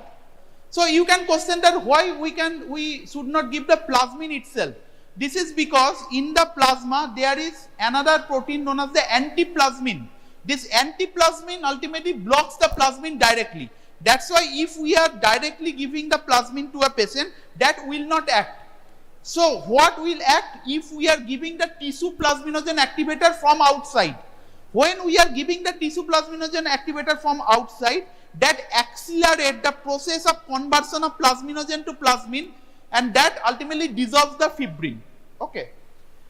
Venous thrombi are lysed more easily by fibrinolytics than the arterial thrombi, and recent thrombi respond better. That's why thrombolysis usually there is a window within which we need to thrombolyze a patient. For example, in myocardial infarction, it is better to thrombolyze a patient within 6 hours of the heart attack or myocardial infarction. Otherwise, the thrombi will be stable and it will be difficult for the tissue plasminogen activator to lyse. The clinically important fibrinolytics are the streptokinase, altiplase, urokinase, reteplase, and tenecteplase. These are the agents that is available in our country also.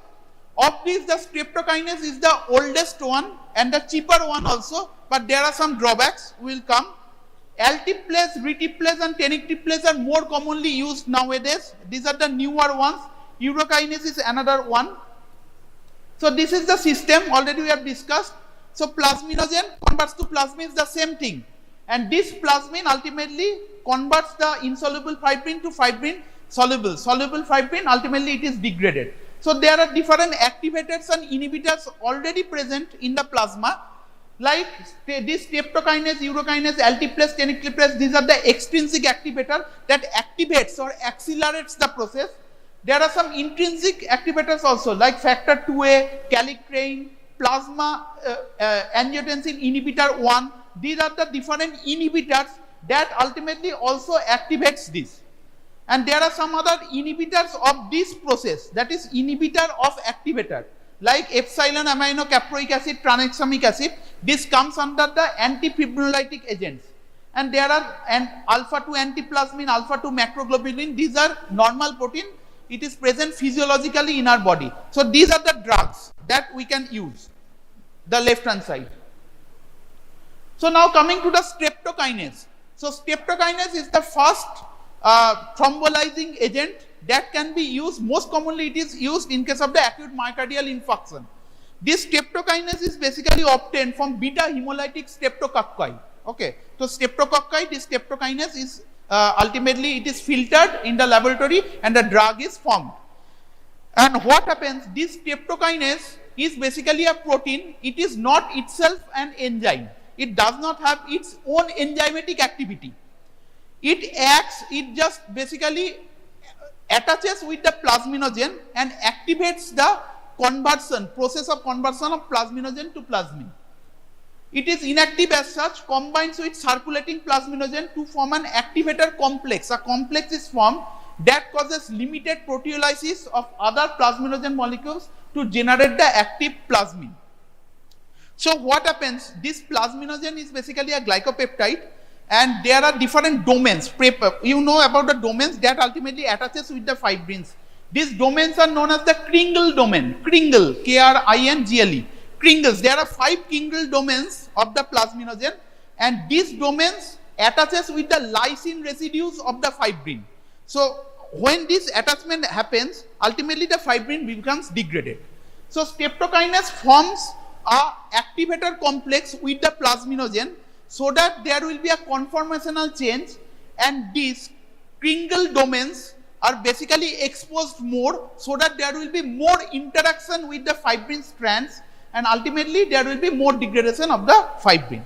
So by this way it happens.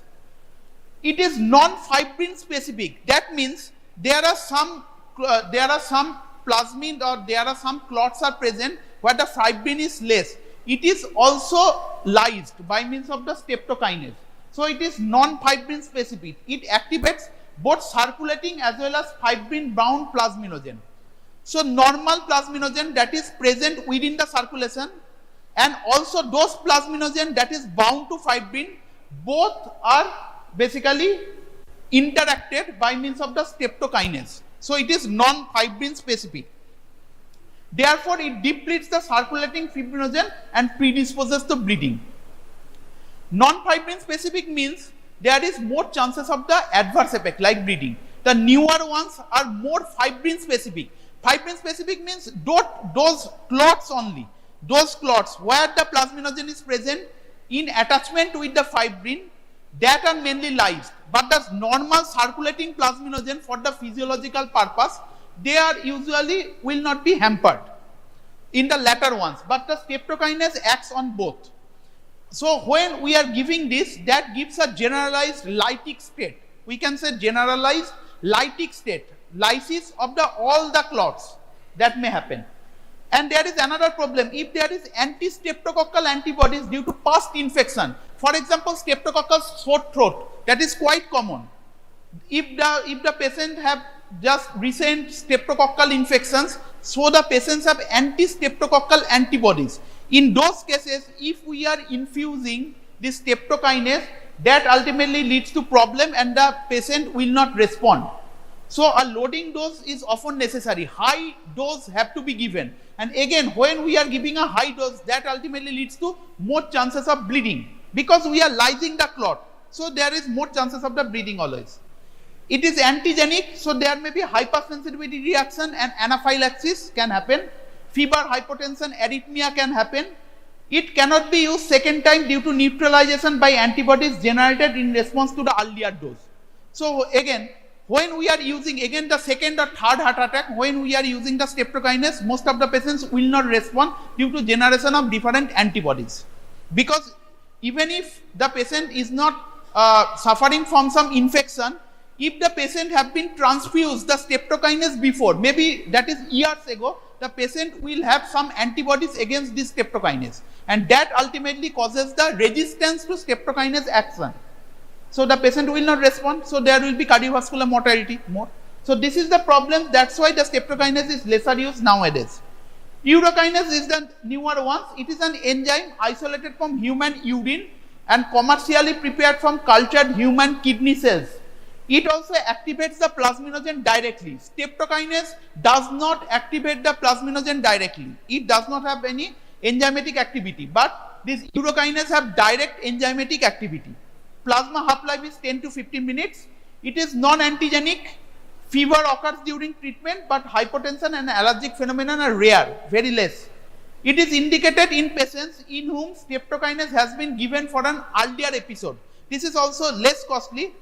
The patient have been transfused streptokinase for previous episode, the next episode we should not use the streptokinase, we have to use the urokinase.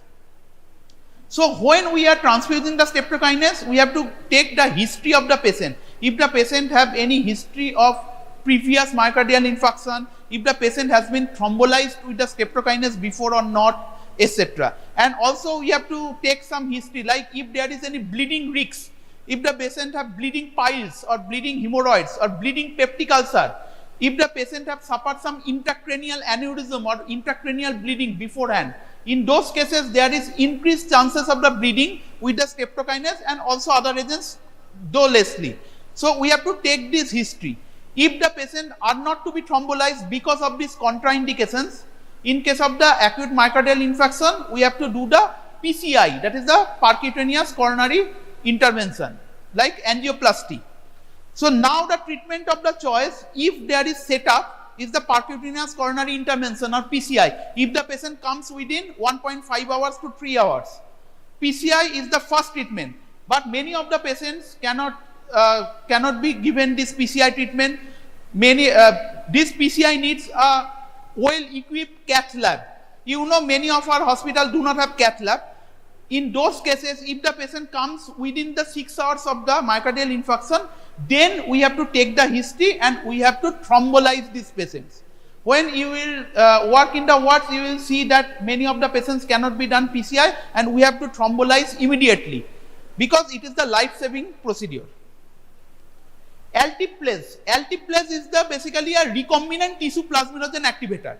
Already you have seen that tissue plasminogen activator is the main thing that is released from the vascular endothelium, and that is normally released physiologically in a minute amount. But when we can transfuse this tissue plasminogen activator from outside, that ultimately accelerates the conversion of the plasminogen to plasmin and lysis of the insoluble fibrin to dissolve soluble fibrin. And this recombinant form of the tissue plasminogen activator can be formed by recombinant DNA technology, and it is known as the altiplase. Okay.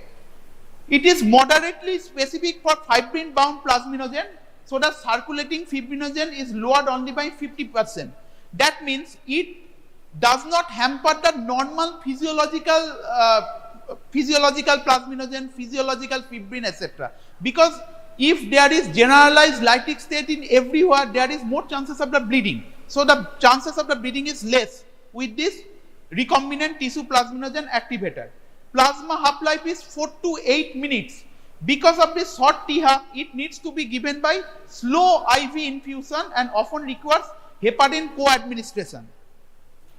It is non-antigenic, nausea, mild hypotension, etc. can occur, but the problem is it is quite expensive. Similar to altiplase, another is the retiplase, which is somewhat modified form of the altiplase, that is longer acting, somewhat less specific for the fibrin bound plasminogen, and longer duration enables bolus dose administration. In altiplase, retiplase. And this is the newest one, this is the tenecteplase. For the altiplase or retiplase, we have to give the slow IV infusion. And for the tenecteplase, we can give the rapid. Within just few minutes, we can infuse this once. It is genetically engineered substitution mutant of the native tissue plasminogen activator. It is higher fibrin specific, slower plasma clearance, and resistance to inhibition by plasma activator. This is an inhibitor, PAI1. This inhibitor basically inhibits the conversion of the plasminogen to plasmin, and this tenecteplase is resistant to this inhibitor. It is only fibrinolytic agent that can be injected IV as a single bolus dose over 10 seconds. You can see, so it can be given quickly, quick life-saving drug, tenecteplase. While altiplase, you can see, requires 90-minute infusion, approximately 1.5 hours. We have to infuse this, but this tenecteplase given by single bolus injection. Fibrinolytic therapy can be instituted immediately on diagnosis of the STEMI. STEMI means ST segment elevated myocardial infarction. So when a patient comes with, for example, chest pain, and there is history of myocardial infarction, history of heart disease, etc., we will do a quick ECG. If the ECG shows ST segment elevation, that is known as the ST segment elevated myocardial infarction. And for this, the main two treatment is, one is the percutaneous coronary intervention and the another is this thrombolysis or fibrinolysis. If there is cath lab, if the patient comes within 1.5 hours to 3 hours, we can do this percutaneous coronary intervention, also known as the coronary angioplasty, in the cath lab. Otherwise, we can thrombolyze the patient. What are the options of the thrombolysis? Streptokinase is the cheaper ones, but the drawbacks are this. This is a very important question. What are the drawbacks of the streptokinase? Why it is lesser used? And then the most commonly nowadays used is the altiplase, retiplase and tenecteplase. Difference of this, altiplase or retiplase would be given by infusion for hours, for 1 hour or 1.5 hours like. Tenecteplase can be given immediately, just one bolus within seconds. Okay. Risks of non-cerebral bleeding may be lower with tenecteplase, but cranial bleeding incidence is similar. So, whenever we are using these fibrinolytic agents, always there is chances of the bleeding. And the most dangerous bleeding in our body is the bleeding within the brain. So, intracerebral bleeding is always there is risks. So, we have to just balance the pros and cons of the different fibrinolytic agent, and thus we have to institute the appropriate fibrinolytic agent. Of course, with the streptokinase, there is more chances of the bleeding, and with the expensive ones, the newer ones, the recombinant DNA technology ones, there will be less chances of the bleeding. So, where these fibrinolytics are used? Already we have said acute myocardial infarction. Acute myocardial infarction, the most common life-saving procedure. Deep vein thrombosis, that can happen after a major surgery or if the patient is immobile for the long period of time. Okay, so deep vein thrombosis. Pulmonary embolism, that can also happen. So thromboembolus can lodge to the pulmonary arteries and that ultimately leads to pulmonary embolism. Peripheral arterial occlusion, so that occlusion not only can occlude the heart or brain, that can occlude any other arteries. So any other peripheral organs can be deranged because of this. So any peripheral arterial occlusion can be given, and also stroke, where the thrombus is lost within the cerebral blood vessels. So this is about the fibrinolytics. So this is the contraindication of the fibrinolytic. This is important. Already we have said about the bleeding. So you have to keep in mind about the bleeding tendencies. So there are some absolute contraindications. So when we are infusing this, we have to take the history from the patient relatives, because the patient is already in the ICU or something, whether these conditions are present or not. In that cases, we cannot institute the fibrinolytic therapy. For example, prior intracranial hemorrhage. So previously already bleeding have been done within the brain. So prior intracranial hemorrhage, non-structural cerebral vascular lesion. So cerebral vascular lesion means different types of the aneurysms. So there may be, that is fragile cerebral blood vessel wall, or there may be some tweaking within the cerebral blood vessel. That is, in those cases, there is always increased chances of the bleeding. In those cases, we should not institute this therapy. Non-malignant intracranial neoplasm, similar. Within the core, there will be different sprouts of the neovasculogenesis, newer blood vessels. That is always more tendency of the bleeding. That's why. Ischemic stroke within 3 months, again. Suspected aortic dissection, the similar thing. All leads to increased bleeding tendencies. Active bleeding or bleeding diathesis, excluding menses, that is menstrual period. So if there is any other bleeding disorder, significant closed head trauma or facial trauma within 3 months, because in those cases there is severe bleeding happens. So these are the absolute contraindications of the fibrinolytic therapy. There are some relative contraindications. Relative means, so we have to just balance the pros and cons. If the patient is very in the dangerous situation, so we can institute. Otherwise, we should stop, we should wait, or we should institute other therapies. Like if there is uncontrolled hypertension, if the systolic blood pressure is greater than 180 and the diastolic is greater than 110, traumatic or prolonged CPR, that is the cardiopulmonary resuscitation or major surgery within 3 weeks, recent within 2 to 4 weeks, internal bleeding, non-compressible vascular punctures. For streptokinase, already we have discussed, if there is any history of prior exposure, previously streptokinase have been infused more than 5 days ago, or prior allergic reaction to streptokinase. Streptokinase is very much antigenic because it is a bacterial antigen, it is obtained.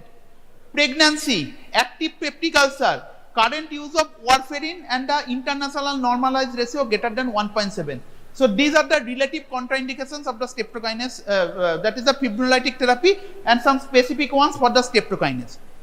So this is important. What are the indications and the contraindications of the fibrinolytic therapy? This is very important. What are the absolute contraindications, relative contraindications, and what are the drawbacks of the streptokinase, or the short notes from the streptokinase also can come. Okay. So after the fibrinolytic agent, we are coming to the antifibrinolytic agent. Antifibrinolytic means these agents are basically competitive inhibitor to this conversion of plasminogen to plasmin. So they are basically attaches with these lysine residues, so they are blocking this so that the plasminogen to plasmid conversion does not happen, that is less happen. So it inhibits plasminogen activation and dissolution of the clot and used to check fibrinolysis associated bleeding. There are two drugs, one is epsilon aminocaproic acid and another is the tranexamic acid. Tranexamic acid is basically a congener of the epsilon aminocaproic acid. This is a lysine analog that competes for the lysine binding sites on the plasminogen and plasmin, blocking the interaction of the plasmin with fibrin. So already I have said that there are some Kringle binding sites that binds with the lysine residues. So ultimately this activation happens when this binding with this plasminogen with the lysine residues of the fibrin happens. They are blocking this because they are also lysine residues. Potent inhibitor of the fibrinolysis and can reverse states that are associated with excessive fibrinolysis. The primary indication is to counteract the effects of the fibrinolytic drug. It may happen we are using fibrinolytic drugs for long period and there are bleeding, so we can use the antifibrinolytic drug in those cases also. In hemophiliacs, it has adjunctive value for controlling bleeding due to tooth extraction, prostatectomy, trauma, etc. Mostly these are used in case of the hemophiliac patients. In hematuria, it can cause ureteric obstruction by the unlysed cords. When there is hematuria, that is blood is coming out through the urine. So if we are using these types of the agent, that ultimately forms some clot that inhibits the bleeding, but this clot can lodge within the ureter and there may be problems of the urination. So that's why fibrinolysis must be established firmly before using it. So antifibrinolytic agent usually is not involved in case of the hematuria because there is always chances of the ureteric obstruction. It can cause intravascular thrombosis, of course. Same thing. When we are using the fibrinolytic agent, there is always chances of the bleeding. When we are using the antifibrinolytic agent, there is always chances of the thrombosis. So we have to check all this. Rapid IV injection can result in hypotension, bradycardia, maybe arrhythmia. It should be used cautiously when renal function is impaired. All this. Mostly you can see this tranexamic acid nowadays more commonly used. This is a congener of the epsilon aminocaproic acid. It is 7 times more potent than this epsilon aminocaproic acid, preferred for prevention and control of the excessive bleeding in this condition. So these are the indications of the tranexamic acid, like cardiopulmonary bypass surgery, tonsillectomy, prosthetic surgery, tooth extraction in case of the hemophiliacs. Already you have seen that hemophilia, where there is factor 8 or factor 9 deficiency. Menorrhagia, especially due to intrauterine copper device. So this is basically a mode of contraception that may lead to also these problems. Menorrhagia, increased bleeding, increased menstrual period. Recurrent epistaxis or hyphema due to ocular trauma or peptic ulcer. Here you can use the tranexamic acid. Main side effects are the nausea and diarrhea. Thromboembolic events disturb color vision and allergic reactions are infrequent. Thrombophlebitis of the injected vein can occur. So remember the indications of the tranexamic acid. So tranexamic acid, remember, most commonly used in case of the hemophiliacs when we are using some surgery like tooth extraction, prostatectomy, tonsillectomy in case of the hemophiliacs, when there is cardiopulmonary bypass surgery, when we are using some, there is recurrent epistaxis, that is bleeding from the nose, hyphema, that is bleeding within the eye, etc., peptic ulcer, bleeding peptic ulcer, in those cases we can use. Now coming to the antiplatelet agents. So you can see when there is plate disruption, that ultimately from this the collagen and von Willebrand factor is released. Already we have seen the platelet phase. So after the as well as the platelet phase, the coagulation cascade are activated. The platelet phase is also activated. So platelet adhesion and aggregation is needed for generation of the clot. And this platelet adhesion aggregation is done by different types of the agonists like thromboxane A2, ADP, etc., etc. So collagen and von Willebrand factor, these are exposed when there is some trauma or something. So platelet adhesion and aggregation occurs. That may lead to thromboxane A2 and ADP. These are the pro-aggregatory molecules that leads to platelet recruitment and activation. And within the platelets, there are different other receptors also, like glycoprotein GP2B3A receptor is there, that is also activated, that leads to platelet aggregation.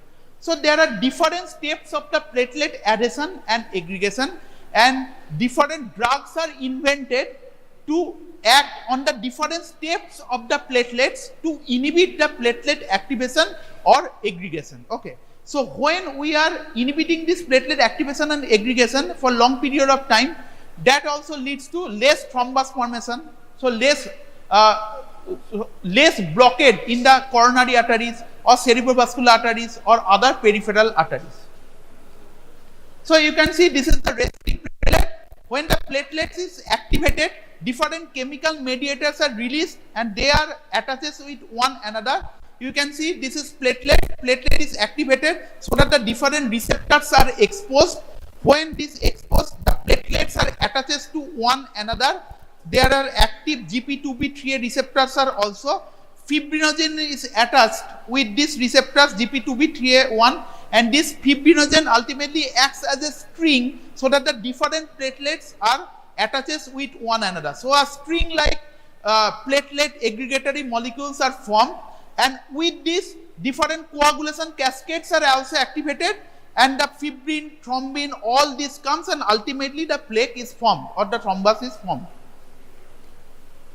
Now first coming to the aspirin. So you have already read about the aspirin in the NSAIDs class. That is the non-steroidal anti-inflammatory drug. You have already read. So aspirin in the high dose mainly acts as a non-steroidal anti-inflammatory drug. Aspirin is an anti-inflammatory drug, but it has been seen that if we are using this in low doses, that has a very good antiplatelet action. And in low dose antiplatelet action, that is a very good molecule to prevent the heart attack or stroke. For example, in case of the ischemic heart disease, where there is increased chances of the coronary blockade, we can use this aspirin or the other congeners so that the coronary arteries will not be blocked. So it acetylates and inhibits the COX-1 and thromboxane synthase, inactivating them irreversibly. So you have known that it causes the irreversible blockade of the COX-1, cyclooxygenase 1, and also the thromboxane synthase. Aspirin induced prolongation of the bleeding time lasts for 5 to 7 days, and maximal inhibition of the platelet function occurs at 75 to 150 milligram aspirin per day. So this is a very low dose aspirin, 75 to 150 milligram. When we need an anti-inflammatory action or when we need to decrease the pain, that is analgesic action, we need a very high dose of the aspirin like 800 or 1 gram, 800 milligram or 1 gram. But in a very low dose like 75 milligram or 150 milligram, aspirin mainly acts on the prostacyclin. There are two molecules, that is the prostacyclin and thromboxane A2. You can see when in the low doses aspirin is used, the thromboxane A2 synthase is mainly blocked. That is the thromboxane A2 cannot be formed, lesser formed. This thromboxane A2 is a pro-aggregatory molecule, already you have seen. So if there is more thromboxane A2, that causes more platelet adhesion and aggregation, more clot formation. So if there is less thromboxane A2, there will be less clot formation. And in these low doses, it also does not block the formation of the prostacyclin I2. This prostacyclin I2 action is just opposite of the thromboxane A2. Prostacyclin I2 is an anti-aggregatory molecule. But it has been seen that when aspirin is used in very high dose, it blocks both thromboxane A2 as well as the prostacyclin I2. So that's why if we are using it low doses, the good molecule is there, that will not be blocked, but the bad molecule is blocked like this. So inhibition of the COX-1 by aspirin in vessel wall decreases the prostaglandin I2 synthesis as well.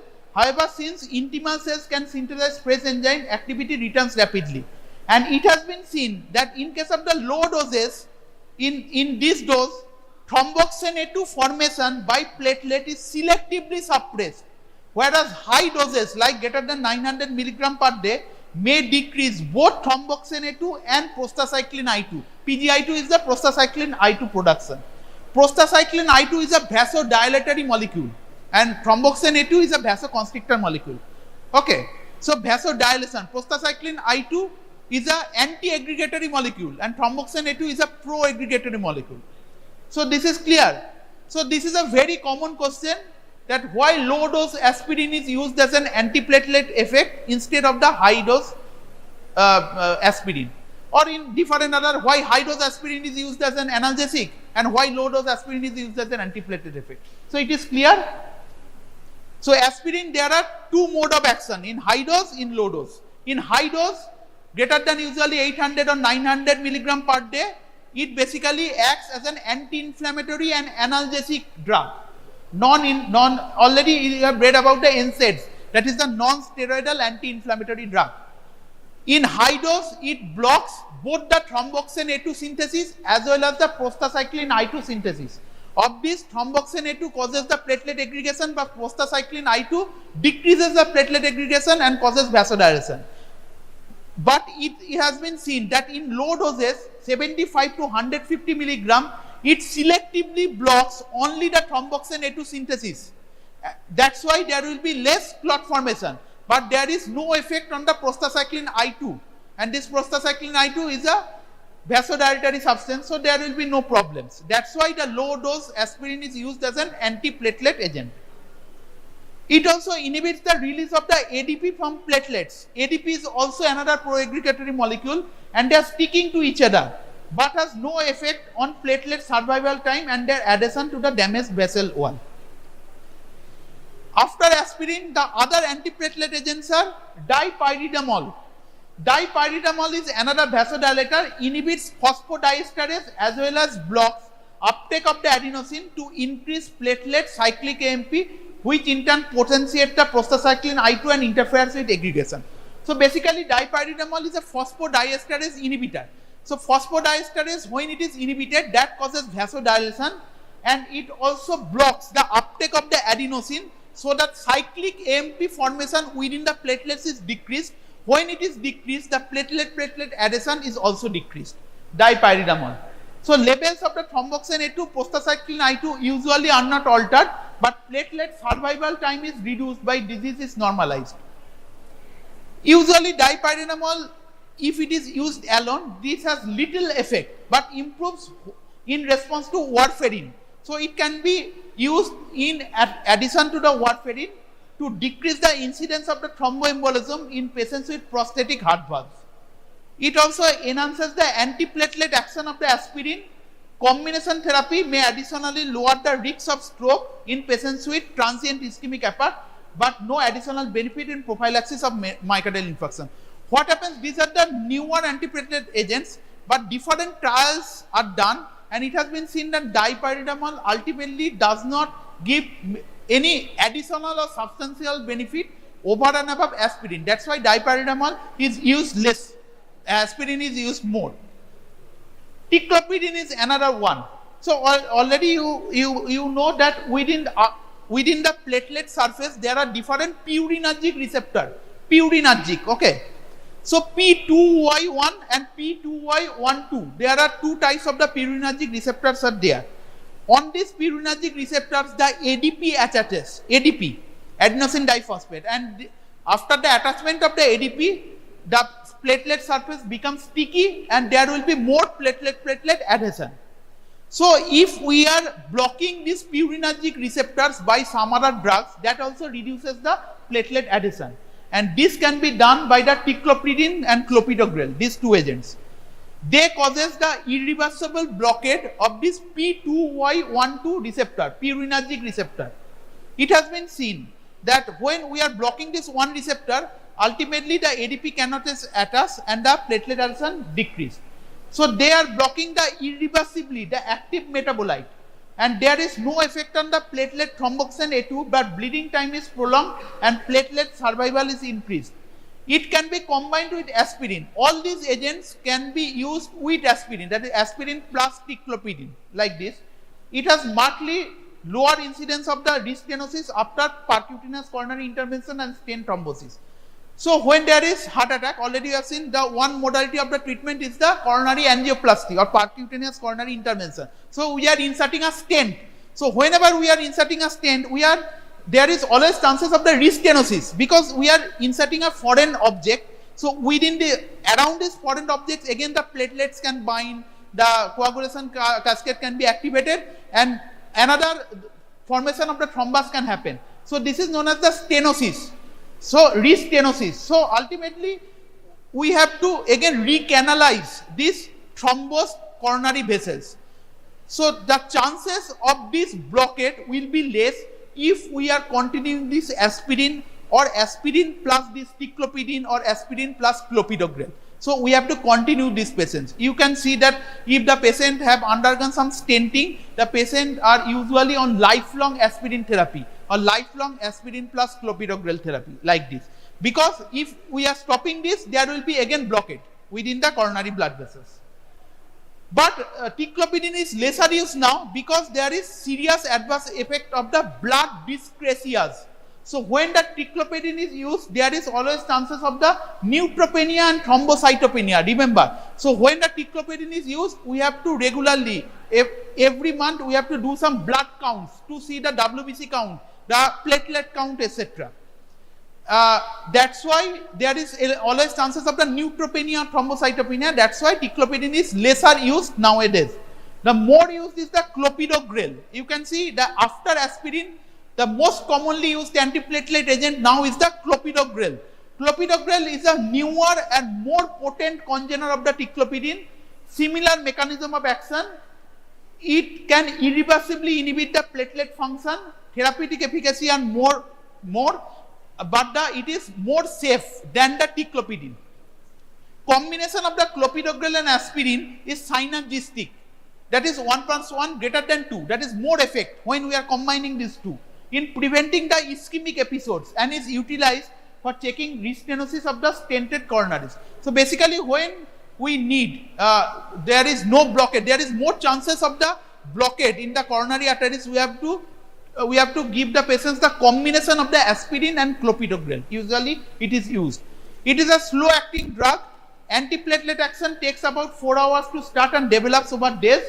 Slowly activated in the liver by cytochrome 2C19. So remember, clopidogrel is related to the cytochrome P2C19 because there is inter-individual variation of the clopidogrel action. So in some patients there may be some resistance to clopidogrel action because in some patients the cytochrome this 2C19 gene is downregulated.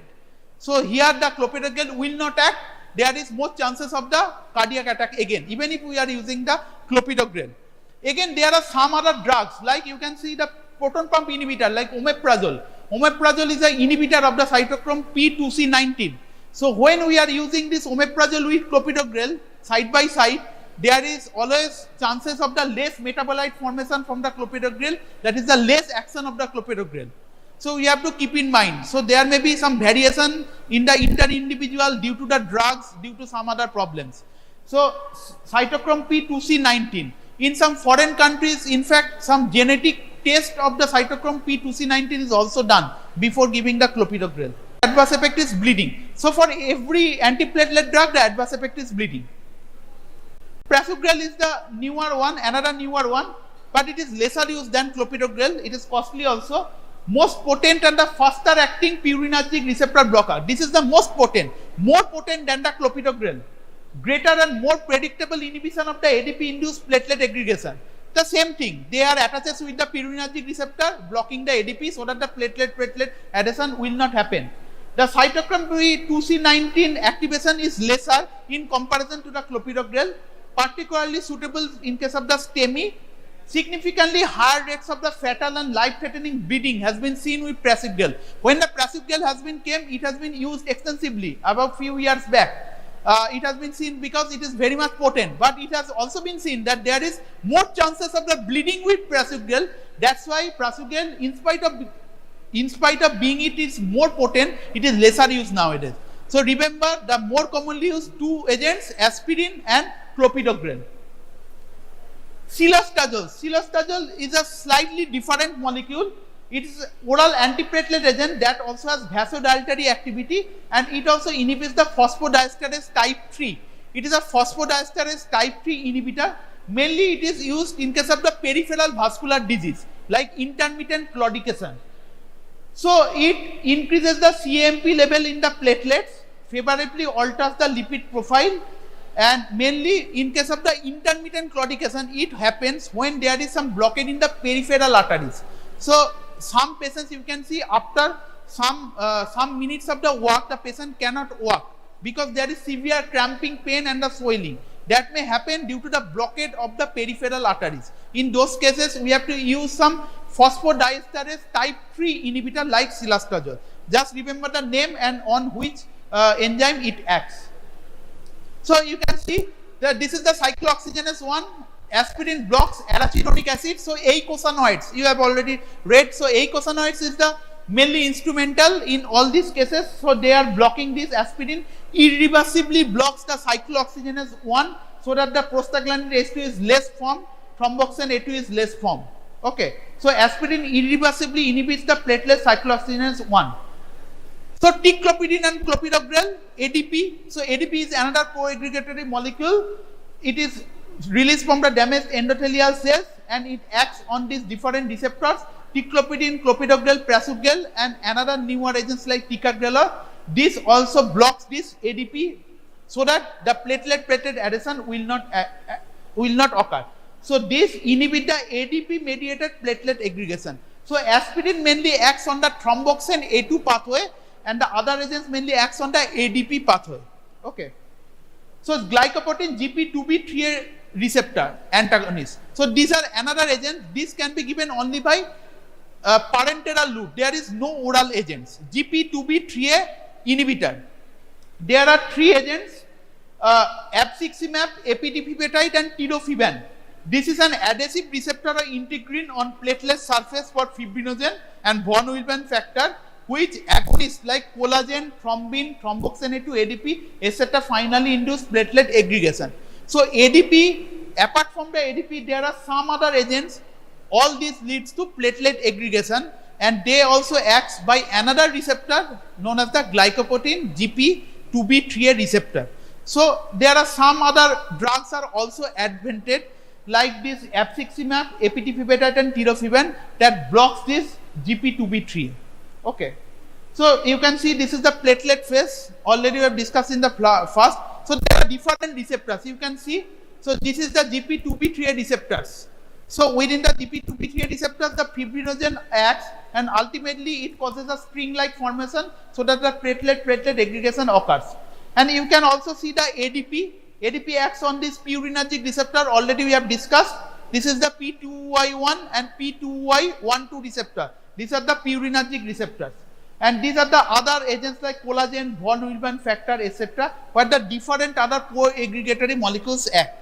So you have to remember the clopidogrel, ticlopidin, etc. This acts on these receptors. This acts on the purinergic receptor, so that the ADP cannot act with this, so that the platelet adhesion will not act. The GP2B3A receptor antagonist like abciximab, apitifibatide, tirofiban mainly acts here, so that the fibrinogen cannot act on these GP2B3A receptors, so that the platelet aggregation will not occur. Okay. And you can see this is the thromboxane A2, another co-aggregatory molecule that also helps to platelet adhesion that is blocked by the aspirin. So these are the platelet phase and these are the different agents where it blocks. This is the GP2B3A receptor. So you can see there will be conformational change in the GP2B3A receptor and the fibrin strands come, and this fibrin strands ultimately adheres or aggregates the two platelets. So this abciximab, apitifibatide, and tirofiban, This blocks the GP2B3A receptors. This is block receptor, so that the fibrin cannot attaches here. So abcipsimab is a monoclonal antibody. It is a chimeric monoclonal antibody FAB fragment against the GP2B3A protein. It is relatively non-specific. Binds to also vitreonectin receptor on platelet, vascular endothelial cells and smooth muscle cell.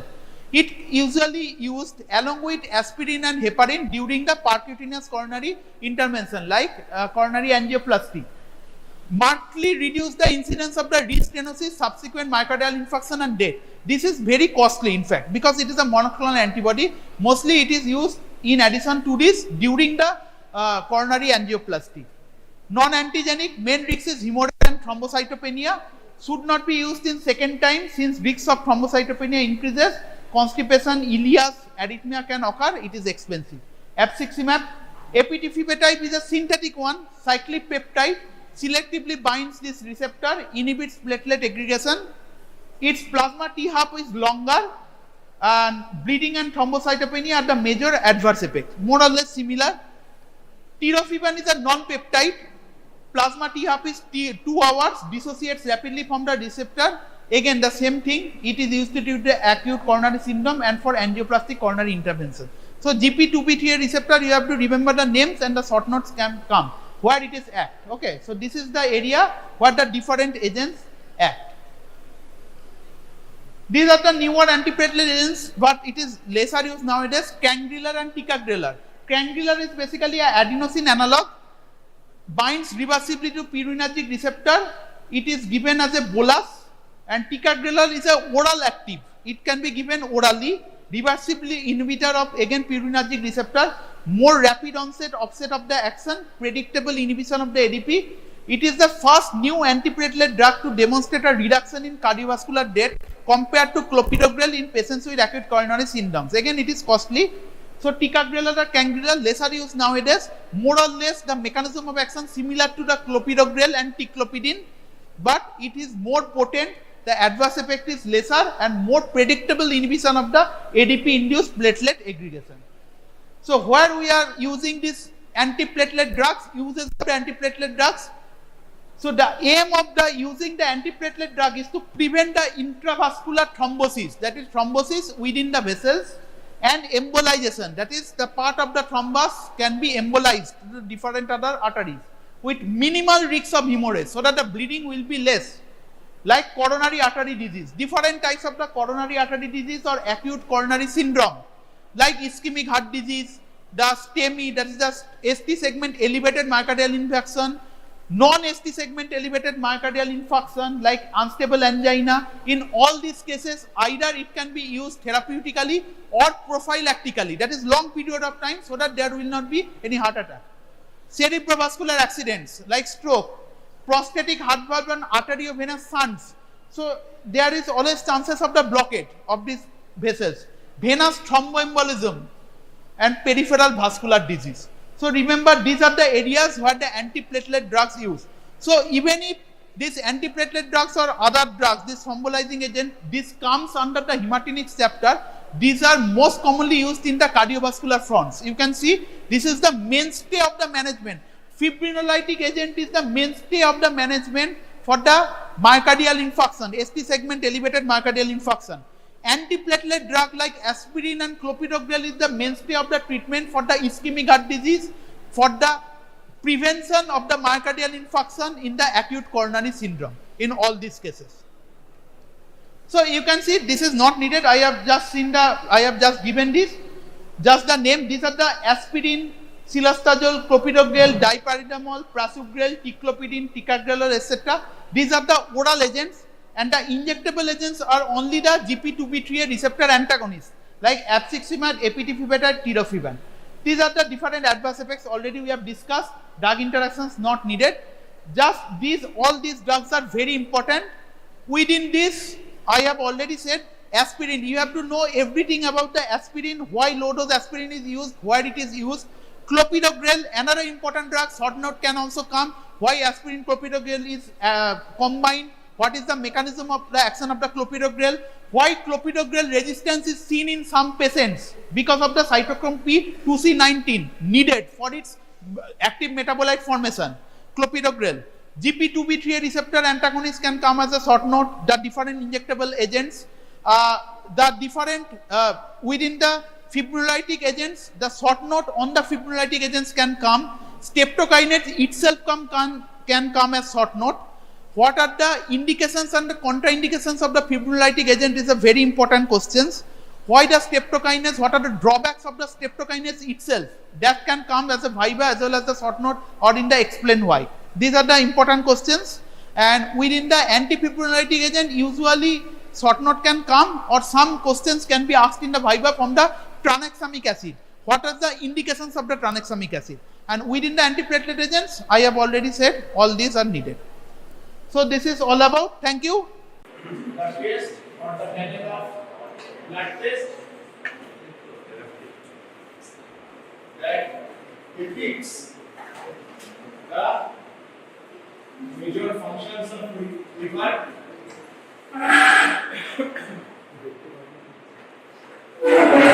Known as liver function test. What are the functions of liver in our body? Metabolism. Number one, only metabolism is not the answer. Huh? Detoxification, synthesis, excretion, metabolism. These are the three parameters of major liver functions. Okay. Synthesis of what? Which component? Synthesis of protein. The main protein of our body. Yes, very good. Albumin. Albumin, globulin. These are the main two proteins that are synthesized by liver. And other proteins also, like carrier proteins of carrier metabolism, like iron metabolism, carrier protein, transferrin, ferritin. Okay. Ceruloplasmin, the copper transporting protein. All these are proteins with variety of their functions are chiefly synthesized by hepatocytes or liver cells. Okay. So the number one function is of liver is synthesis. Okay. And is now next is metabolism. You said metabolism of all the major and minor pathways in our body are controlled by liver. Okay, metabolism of bilirubin, metabolism of hemoglobin, metabolism of iron, metabolism of vitamin B12, etc. All the trace elements, all the major dietary proteins or major dietary elements are digested by GI system and metabolized by liver. Okay, and the next excretory function of liver is mediated by the chief important excretory product of liver or hepatocyte is bile. Okay, bile secretion, bile excretion, and bile sequestration. These are the major secretory functions of or excretory functions of liver. So, coming to the panel of liver function test, there are numerous tests, but commonly the tests are total protein.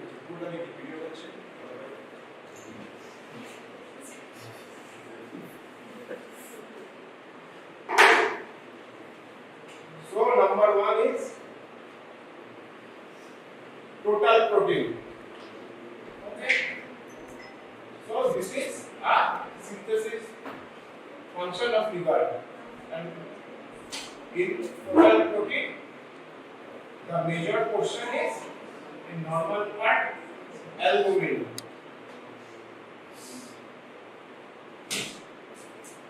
And the next important protein is globulin. Okay. So albumin and globulin in our normal healthy individuals, the major functions or major portion of our body protein or serum protein is contributed by albumin. Okay. So in a normal individuals, the ratio of albumin and globulin is must be greater than 1. Okay, must be greater than 1. Albumin must be greater than globulin in normal healthy individual. But whenever this ratio is reversed, okay, if albumin portion of albumin or proportion of albumin is lesser than that of globulin, or globulin is increased with respect to albumin, then it indicates some of disease, okay, whether it may be the disease of kidney, whether it may be the disease of liver. If albumin is to globulin ratio less than 1, then what are the clinical implications of this test? From this ratio, we can interpret that albumin, either albumin production is less, okay, or excretion of albumin is more, or production of globulin is more or major, that exceeds the portion from albumin. So, what are the conditions that associated with decreased albumin production or decreased albumin in our body? Very easy, like chronic liver disease, cirrhosis, okay, cachexia, prolonged malnutrition. Okay, these are the conditions where albumin, the major portion, protein portion of our serum is less due to lesser production by the hepatocytes, okay? Or if albumin excretion is more, then also albumin and globulin ratio will be reversed. What are the conditions that denotes albumin, increase of albumin? Kidney failure পরে বলবি, আগে বলতে হবে nephrotic syndrome. The one and only chief significant disease of kidney that is associated with extraordinary amount of albumin excretion throughout the day from glomerulus is nephrotic syndrome. Okay, it may be childhood nephrotic syndrome, it may be adult nephrotic syndrome. What is the nephrotic range proteinuria? It is a very common question in your MCQ setup or in your Viva setup. That is more than 3.5 gram protein per day. Okay, so the major protein excretory disease of our body is nephrotic syndrome. Okay, so in liver failure, albumin production is less, so albumin globulin ratio will be reversed in favor of globulin. Or in kidney failure or nephrotic syndrome, the albumin excretion is more. In that way, albumin and globulin ratio will be reversed. Concept clear? Next, another scenario of albumin and globulin ratio reverse is increase of production of gamma globulin or globulin. How? What are the diseases that increases the globulin production? Monoclonal proliferation of gamma globulin chain or gamma globulopathy. Common disease, multiple myeloma. Very good. Okay, other light chain diseases are also there, but the most common most common topic for your examination purpose also multiple myeloma. Okay, multiple myeloma, that is monoclonal proliferation of globulin chain or gamma globulin in our body. Okay, in that scenario, globulin production is hugely increases than that of albumin. So albumin and globulin ratio will be reversed. Okay, concept clear hello? अरे यार ना बोल video चलो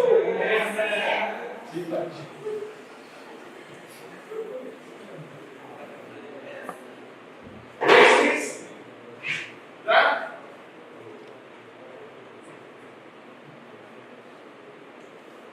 excretory function of liver. Total serum bilirubin. Okay. So when I am telling this is total serum bilirubin, what are the fractions of bilirubin in this total serum bilirubin? That is direct bilirubin or conjugated bilirubin and and indirect or unconjugated bilirubin. Conjugated bilirubin means bilirubin dibilirubinate complex, তাই তো? প্রথমে মনোগ্লুটামিনেট তারপরে ডাইবিলিরুবিনাইট। এটা কোথায় হচ্ছে? হেপাটোসাইটসে হচ্ছে। তাহলে hepatocyte is the function where bilirubin conjugation takes place, bilirubin excretion takes place. তাহলে the next foremost important parameter of liver function test is total serum bilirubin. Okay, and above the total serum bilirubin we got two fractions of bilirubin. One is conjugated or direct bilirubin, another is unconjugated or indirect bilirubin. Okay, so from your clinic days or in your exam you may be asked the definition of jaundice or icterus. So you need to tell that yellowish discoloration of skin and sclera and mucous membrane due to increased level of bilirubin more than the clinically evident bilirubin serum bilirubin 2 milligram per dl. Total serum bilirubin if processed 2 milligram per dl in adult healthy individual, then the symptoms or signs of jaundice or icterus may appear. Okay, whether indolent or evident, কিন্তু minimum criteria হচ্ছে 2 milligram per dl. তাহলে total serum bilirubin, তাহলে what are the causes of increased serum bilirubin in our body? What are the causes of increased serum bilirubin in our body? Common একটা বল, এই jaundice হয়ে যাচ্ছে তো। তাহলে jaundice বলতে পরীক্ষায় ধরলে এক্সামিনাররা ধরবে। জন্ডিস বলতে হবে কি ধরনের bilirubin? তাহলে whenever you are being asked the name 3 conditions or name 2 conditions of increased bilirubin in our body, you just intelligently split up the question or split up your answer in 2 parts. Causes of increase of direct bilirubin or conjugated bilirubin, and next number 2 causes or increase of indirect or unconjugated bilirubin. So there are 2 parameters or 2 broad classification that denotes the disease or the disorder of the various system that indicates the increase in direct bilirubin or direct bilirubinemia or indirect bilirubin or unconjugated hyperbilirubinemia. So, and with mixture of these 2 fractions of bilirubin, that is mixed hyperbilirubinemia. Okay, তাহলে hyperbilirubinemia is of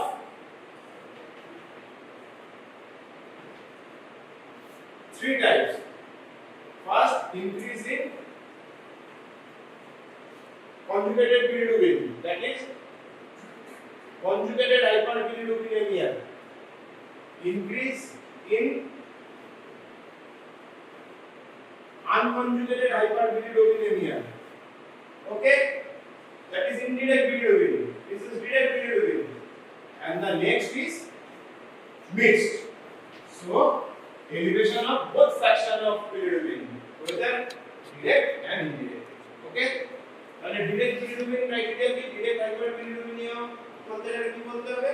what are the criteria? কত question হতে হবে? more than 50% of total serum bilirubin. Okay, it denotes that the bilirubinemia type is conjugated hyperbilirubinemia, more than equal to 50% of total serum bilirubin, that is denotes the increase in direct bilirubin. Unconjugated hyperbilirubinemia or increase in indirect bilirubin, how can we mark this? That is more than equal to 85% of total serum bilirubin. If it increases, then it is called unconjugated hyperbilirubinemia.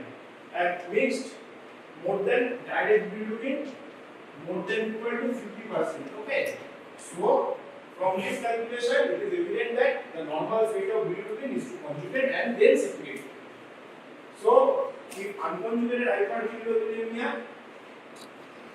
we are telling, then the unconjugated or immediate bilirubin must be more than 85% of total serum bilirubin. So what are the causes of increased hyperbilirubin? Increased bilirubin in our serum or body? Major three classification. Okay, classification in three limbs. First কি হচ্ছে prehepatic cause, because prehepatic cause কেন বলছি prehepatic cause because the insult occurs before liver. Okay, prehepatic. Then hepatic, the insult is within the liver. Right now, next post hepatic, so the insult is beyond liver. So from the concept it is evident that prehepatic jaundice or prehepatic hyperbilirubinemia, that is the increase in unconjugated portion of bilirubin. কোথায় কোথায় হয়? Bilirubin is a byproduct of hemoglobin. Very good. So any disease or any disorder of our body that involves the destruction of RBC is associated with or results increase in unconjugated bilirubin in our body. Okay, concept clear? That is prehepatic jaundice. So prehepatic jaundice is increase in unconjugated hyperbilirubin or unconjugated bilirubin or indirect hyperbilirubinemia, that is due to increased destruction of RBC. Very good. So increased destruction of RBC, what does it occur? In hemolysis or hemolytic anemia, like the thalassemia, sickle cell anemia, ineffective erythropoiesis, okay, result of large hematoma, road traffic accident, excessive hemolysis, okay, all of the causes of prehepatic jaundice or increased indirect portion of bilirubin in our body. Next is hepatic cause. Hepatic cause, that is increase in conjugated bilirubin or direct bilirubin. Okay, what are the hepatic cause? Viral hepatitis, okay, cirrhosis, viral hepatitis and cirrhosis. এই দুটো সবার আগে বলবি, because these are the most common cause of increase in hepatic cause of hyperbilirubinemia. Most important cause of hyperbilirubinemia, that is of direct bilirubin portion, is hepatitis or viral hepatitis and cirrhosis of liver. Okay, cirrhosis may be multifactorial, multiple etiology, childhood cirrhosis, not toxin, not alcohol, but under the term cirrhosis and viral hepatitis. And viral hepatitis need not be always from the hepatotropic virus. Hepatitis A, hepatitis B, hepatitis C, D, E. So these 5 viruses are hepatotropic virus because they are viral DNA or viral RNA. They ingest the or infect the DNA of hepatocytes. They have direct affinity for the hepatocyte. So they are called hepatotropic virus. But other viruses like flavivirus, like dengue হলে এক সপ্তাহ বাদে blood test করাবি, দেখবি LFT abnormal, bilirubin বেড়ে গেছে, লিভারে enzyme বেড়ে গেছে, কিন্তু তাহলে কি আমার ভাইরাল হেপাটাইটিস আছে? ভাইরাল হেপাটাইটিস হয়নি, আমার কি হয়েছে? ভাইরাল ফিভারের কমপ্লিকেশন হিসেবে হেপাটোসেলুলার ড্যামেজ হয়েছে, তাই জন্য বিলিরুবিন বা ভাইরাল এনজাইমগুলো বেশি। বুঝা গেল? তাহলে viral hepatitis and cirrhosis, these two are most common causes of hepatic jaundice or increased direct bilirubin portion of our body. Next are the congenital disease. Okay, Ewing-Johnson syndrome, Rotor syndrome, alcohol abuse, OCP use. These are all drugs, toxins. These are all associated with hepatic jaundice or increase in direct bilirubin portion of serum. Next, post-hepatic. That it must be direct bilirubin. In hepatic jaundice, conjugated bilirubin increase and also unconjugated bilirubin also increase. But in post-hepatic jaundice, increase of direct bilirubin or conjugated bilirubin in exclusive manner. Only the direct bilirubin portion of serum is increased. Okay? What are the causes of post-hepatic jaundice? Obstruction. Very good. Obstruction of the common bile duct due to stone, maybe stone choledocholitis, sludge, and in inter individual malignancy of malignancy of gallbladder may be there, but the most common malignancy that pushes the common bile duct is the carcinoma of the head of the pancreas. Okay, C-shaped যেটা ডিওডিনামের মধ্যে carcinoma এই যেটা হেডটা থাকে প্যানক্রিয়াসের ওখানে common বাইল duct open করে। ওকে, তো সেইখানে যদি অবস্ট্রাকশন হয়, সেইখানে যদি চাপ পড়ে, তাহলে বিলিরুবিনটা ডিটেক্ট বিলিরুবিনটা বেরোতে পারে না, ডিওডিনামের মধ্যে পৌঁছতে পারে না, তাই জন্য ব্যাকফ্লোতে ডাইরেক্ট বিলিরুবিনটা বেড়ে যায়। তাহলে ম্যালিগন্যান্সি, তাহলে post hepatic jaundice most common cause হচ্ছে কোলেডোকোলিথিয়াসিস মানে stone in bile duct, cholelithiasis মানে stone in gallbladder, and carcinoma of the gallbladder, beta pancreas or common bile duct, that is cholangiocarcinoma. Okay, any insult that it occluded the normal bile flow and compresses the common bile duct from in duodenal wall from pouring out the sequestrated bile in the first portion or second portion of duodenum is the cause of jaundice, obstructive jaundice or post-hepatic jaundice, and exclusively the which portion of bilirubin is increased in serum, that is direct bilirubin or conjugated bilirubin. Okay, there is no chance of unconjugated bilirubinemia in obstructive case. Always conjugated or direct bilirubin is increased in serum. Okay, তাহলে next হয়ে গেল bilirubin Puri দিয়েছি। Last এবার হচ্ছে enzymes গুলো করব। কি কি এনজাইমস আছে? টোটাল প্রোটিন বললাম, আচ্ছা, তারপরে bilirubin বললাম। কি কি এনজাইমস আছে? অ্যামাইনো ট্রান্সফারেন্স এনজাইম AST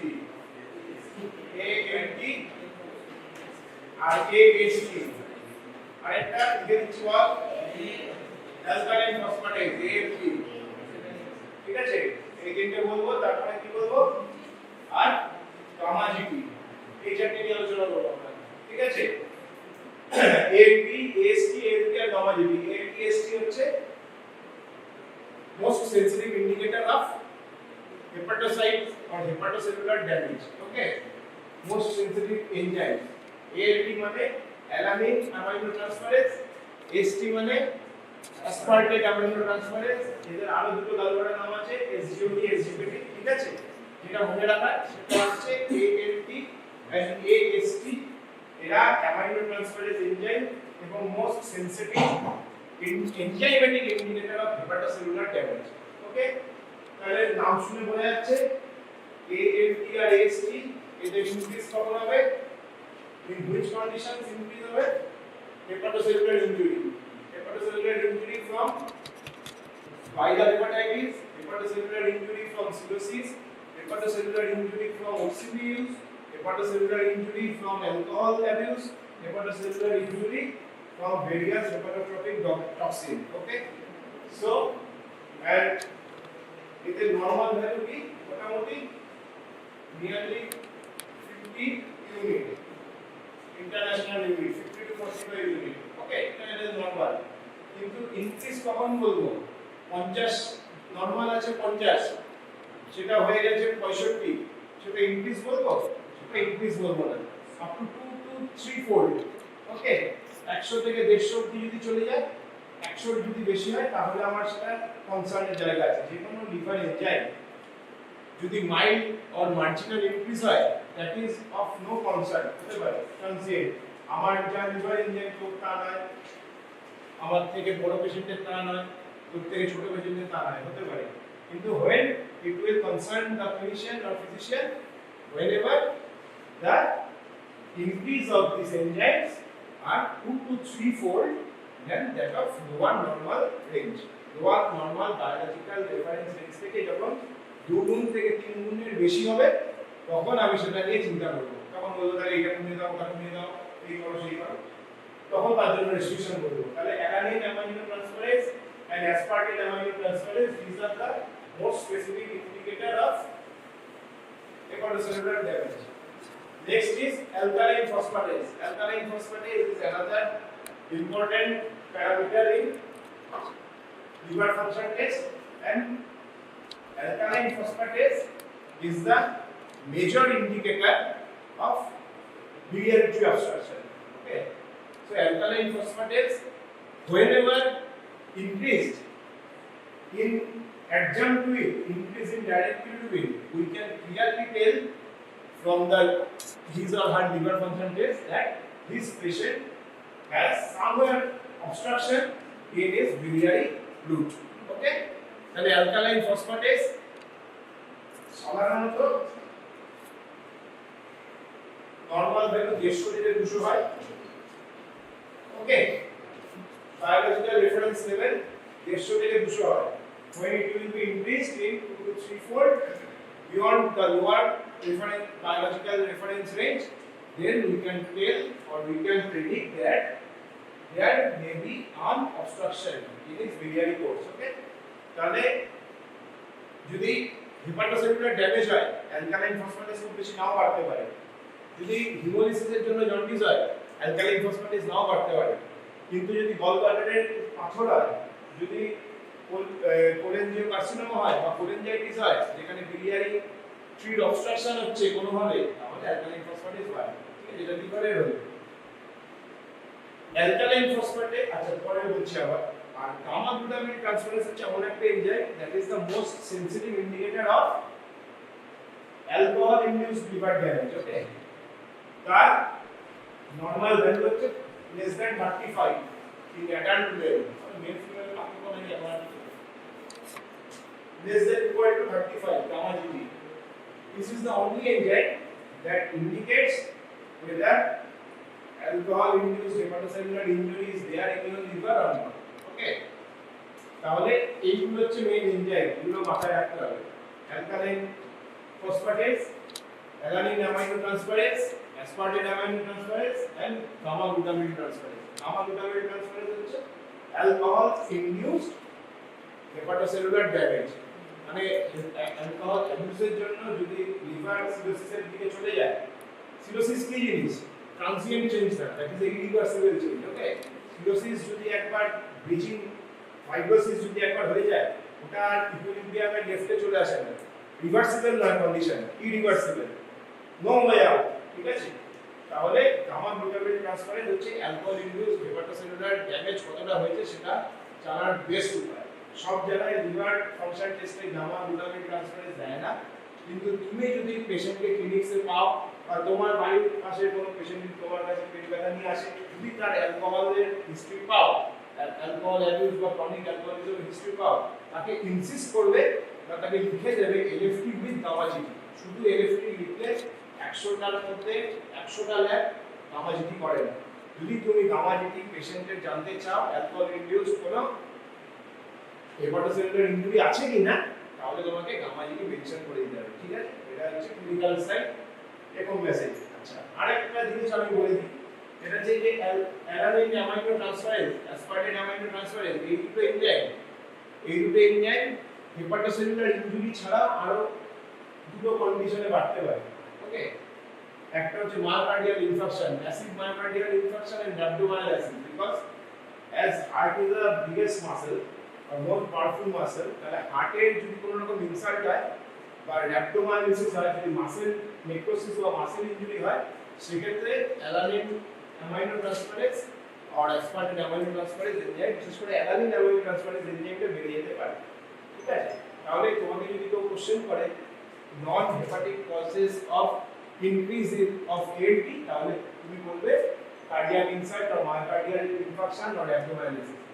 আচ্ছা, এবার আমি সেরকম একই রকম ভাবে বলছি যে non hepatic causes of increase in alkaline phosphatase কি হয়?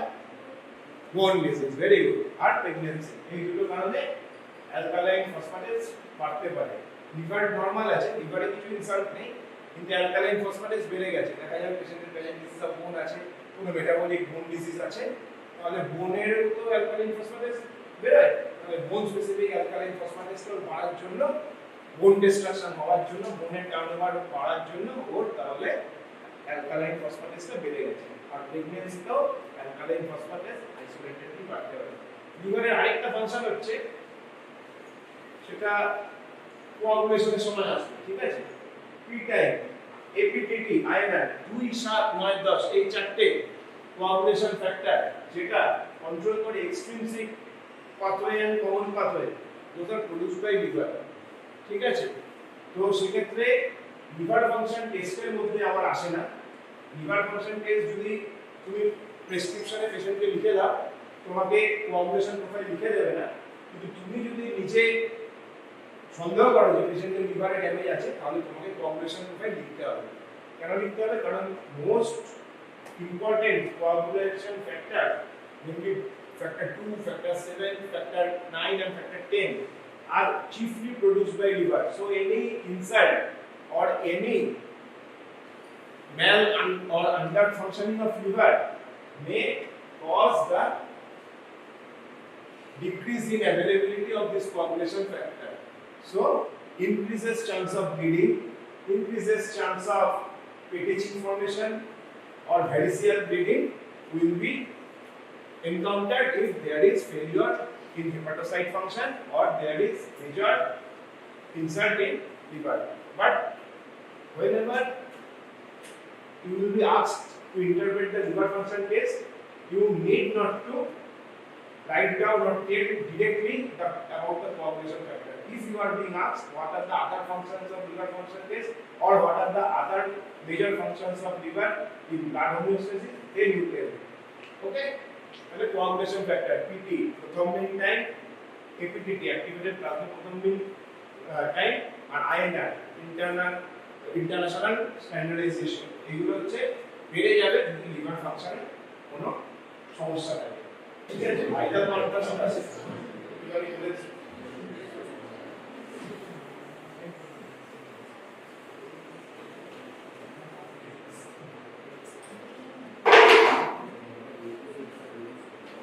vital markers, ঠিক আছে,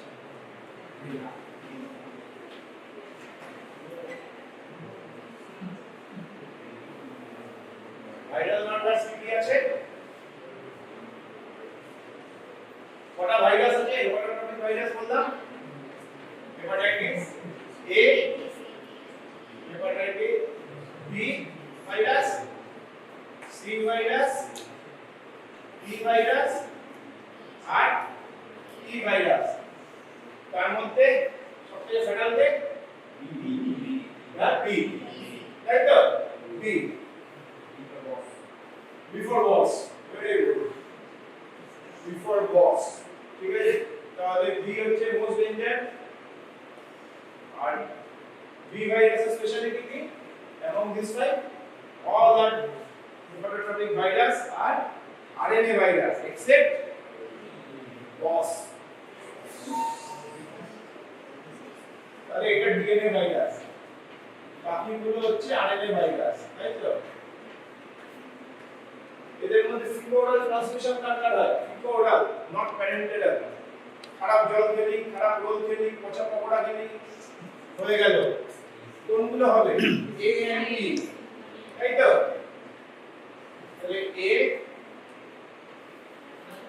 আর ই, এটা হচ্ছে ট্রান্সমিশন বাই ফিকোরাল, তাই তো?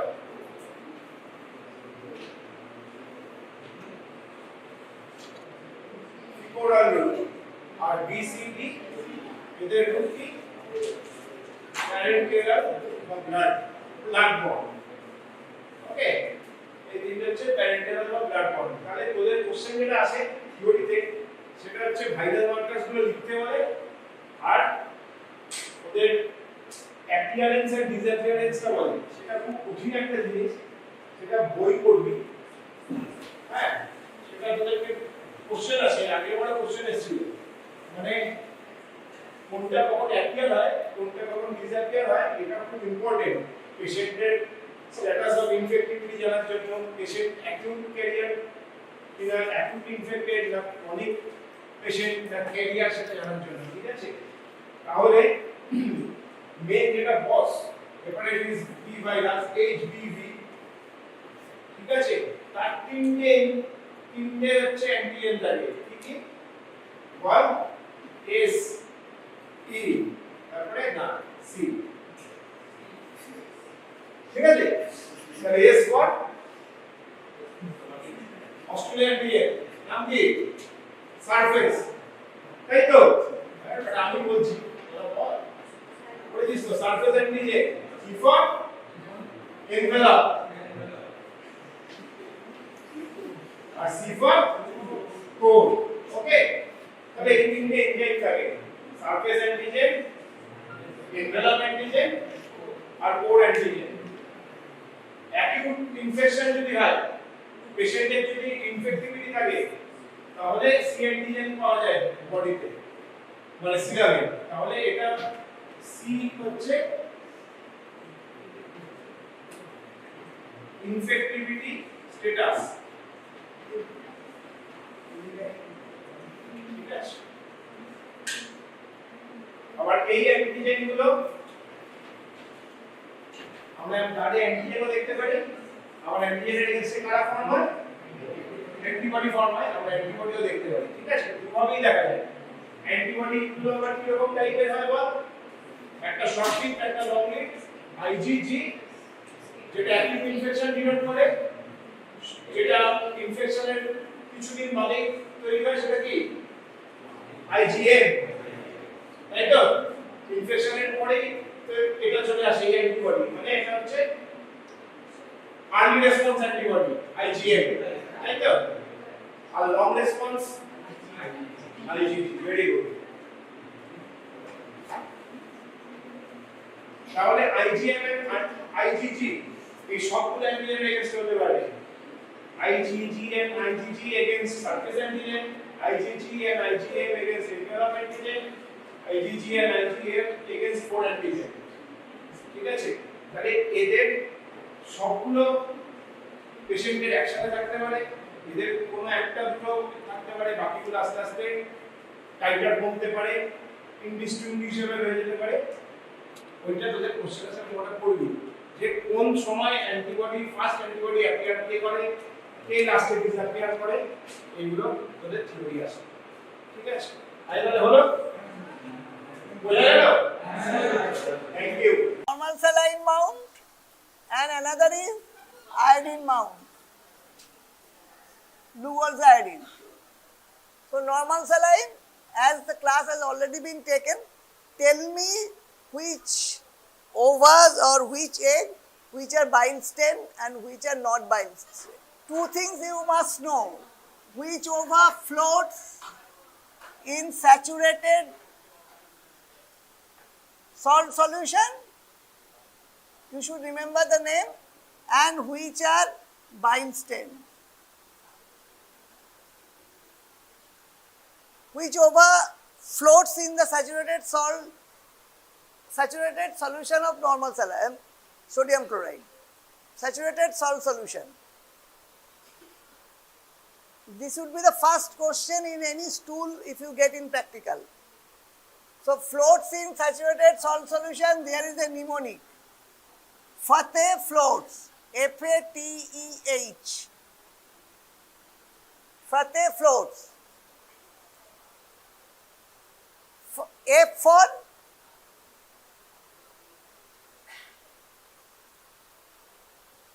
fertilized egg of ascaris. A. Ankylostoma, that means hookworm. T. Trichuris. E. Enterobius. And H is Hymenolopis nana. Fateh floats. Remember this mnemonic: fertilized egg of ascaris, Ankylostoma duodenale, Trichuris trichiura, Enterobius vermicularis, and H. nana. What are the bile stain or non-bile stain? Remember 4 names which are not bile stain. Neha. They are not bile stain.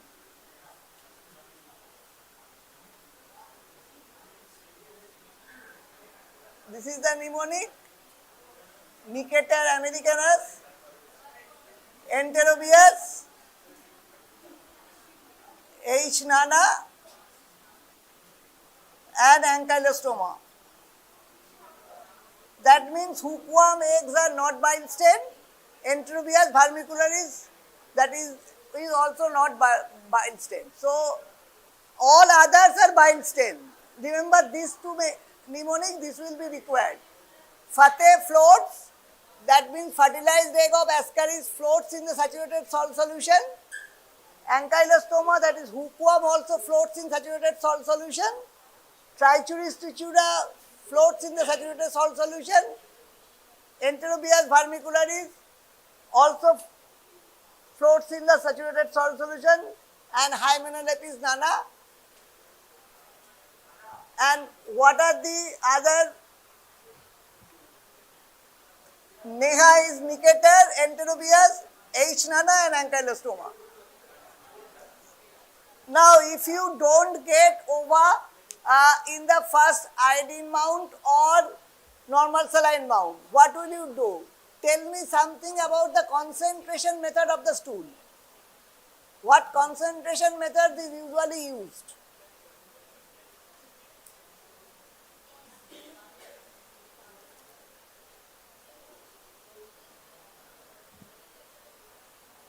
Anyone about the concentration methods for getting this?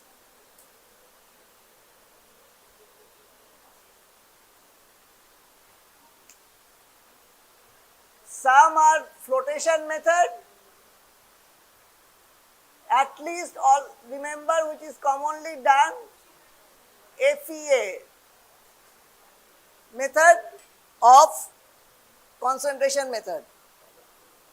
Today's class is about Helmin, not about just I was asking. Now, let's start with ascaris.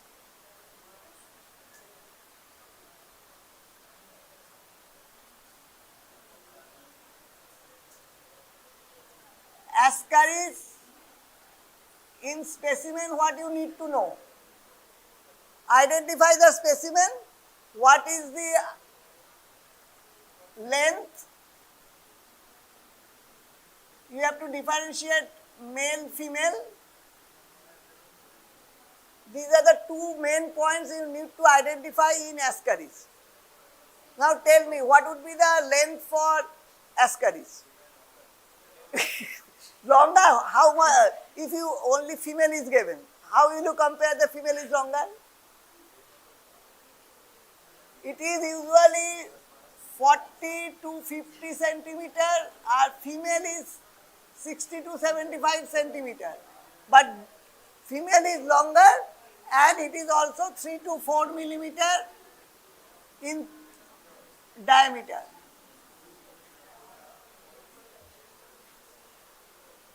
Now male, female, how will you differentiate? One is female is longer and stouter than male. Second point, what you should always remember,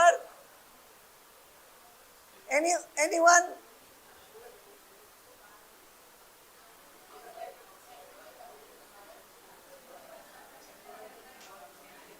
Two part you should remember, posterior end and valval waist. At least 2 points. What is the posterior end between male and female? Posterior is curved with a presence of copulatory spicule.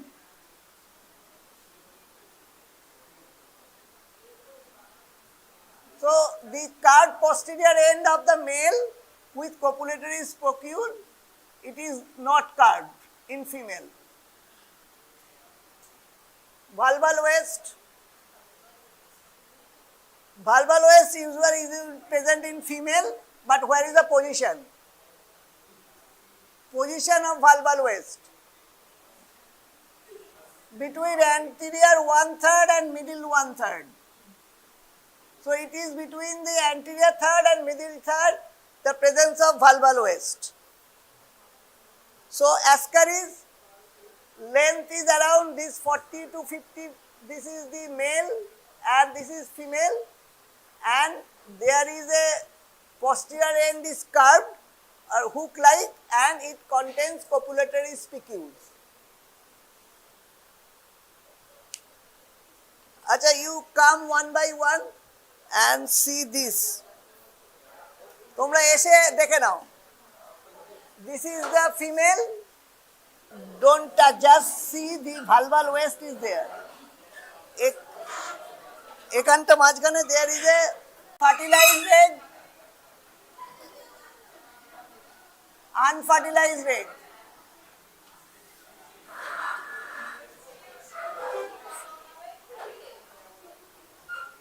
Fertilized egg কিরকম? এটা কিরকম হবে? What is the size? Whether it is any egg, when you read any egg, what you should describe?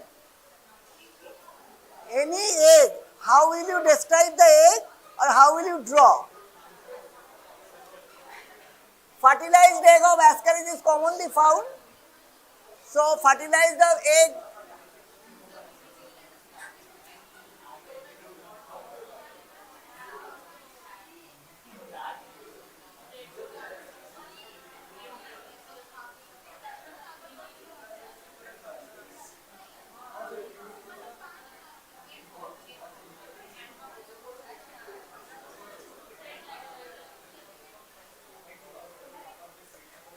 fertilized egg of ascaris bile stain হবে না not bile stain হবে? You bring color pencil for practical exam. Fertilized egg এর একটা হচ্ছে this is mammulated albuminous coat থাকে outside, single egg থাকে, and there is a gap between this. This is fertilized egg of ascaris. What is the size? 40 to 50 micron and 60 by 60 to 70 micron in microscope. This is the size of the fertilized egg. It is bile stain. That means it should be drawn brown color. So it is a bile stained egg. Brown color, mammulated albuminous coat is there. The size is 40 to 50 micron by 60 to 70 micron.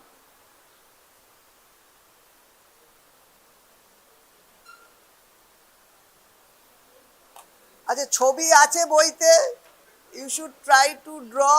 This is the picture of fertilized egg of ascaris. আচ্ছা, ascaris সম্বন্ধে আমি একটু বলে দিচ্ছি.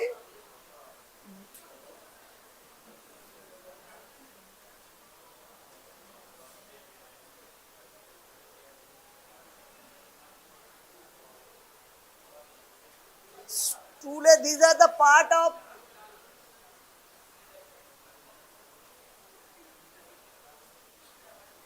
this is the classification. What are the intestinal protozoa? What are the intestinal helminths? So what are the intestinal helminths?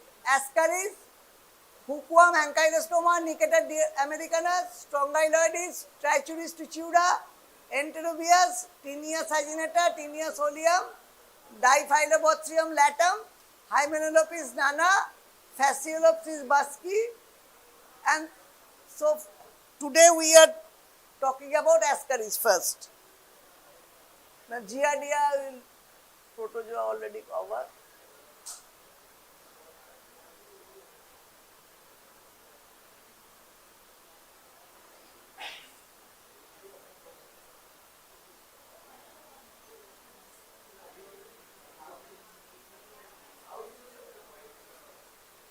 Today we are talking about intestinal nematodes.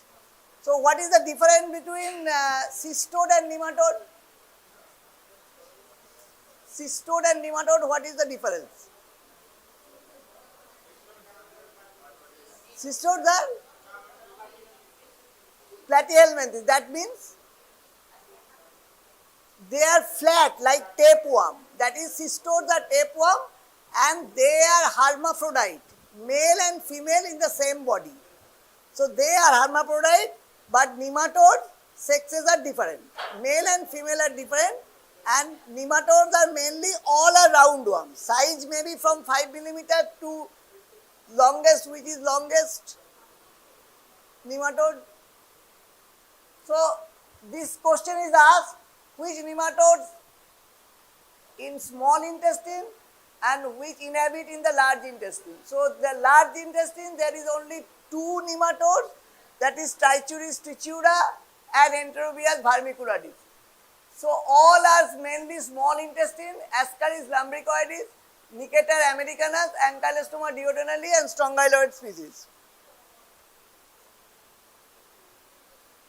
Ascaris. It is the largest nematode that resides in small intestine, not the largest, it is not the largest nematode, but it is the largest small intestinal nematode, adult, and there are 4-stage larva, fertilized egg. As I was describing, it is around to 17 to 40 micrometer size.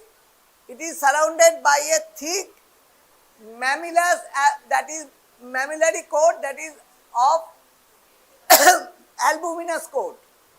The thick albuminous coat containing a large, so this is an unsegmented ovum. The ovum is unsegmented in case of Ascaris and it floats in saturated salt solution. So these 4 points you need to mention, that this is bile stem, this is the size, and it floats in the saturated salt solution. The unfertilized egg is elongated and it bears a thin and scanty coat and it does not float in saturated salt solution. Both eggs are bile stem, so they will appear brown in normal saline preparation. So I am talking about the normal saline preparation, the color, because in your exam only normal saline preparation part is there. So this is the difference, how the life cycle occurs. Fertilized egg in the soil, it is the infective form is fertilized egg ingested by human, rhabditiform larva released and it penetrates the duodenal wall and molting occurs. Then it reaches liver and heart and then it goes to lungs. What symptoms it causes in lungs? Ascaris, there is 2 pathogenic parts. One is in the lung and another in the small intestine.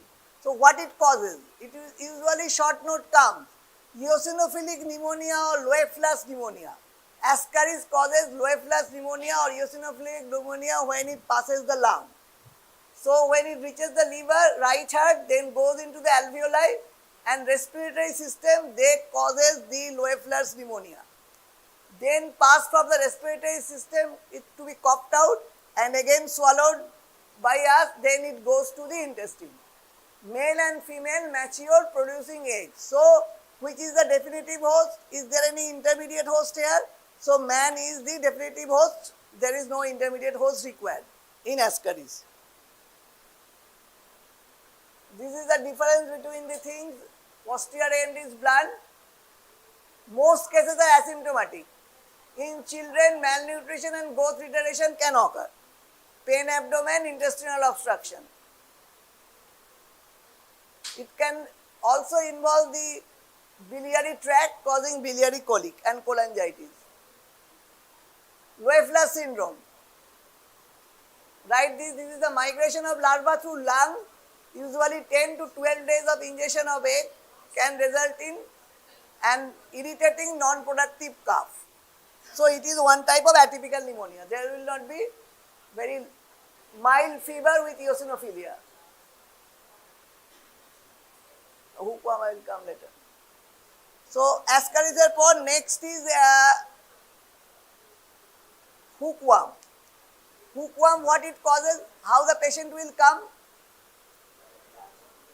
Hookworm ki kore? Hookworm causes anemia. It is the anemia, not only megaloblastic, it also blood loss, microcytic hyperchromic anemia kore. It is not the megaloblastic anemia. Acha, ascaris causes one type of vitamin deficiency. Which vitamin deficiency? Vitamin A deficiency. Vitamin A absorption is not proper in ascaris infection. সবাই এটা B12 বলে, কিন্তু B12 হয় diphyllobostrium latam A, it causes B12 deficiency and megaloblastic anemia in diphyllobostrium latam. তো hookworm এর কিরকম size হবে? What is the size of the hookworm? অ্যাসকারিসের তো আমরা বড় সাইজের দেখলাম, বড় সাইজের অ্যাসকারিস হলো। হুকওয়ার্ম কি করে তুমি স্পেসিমেন আইডেন্টিফাই করবে?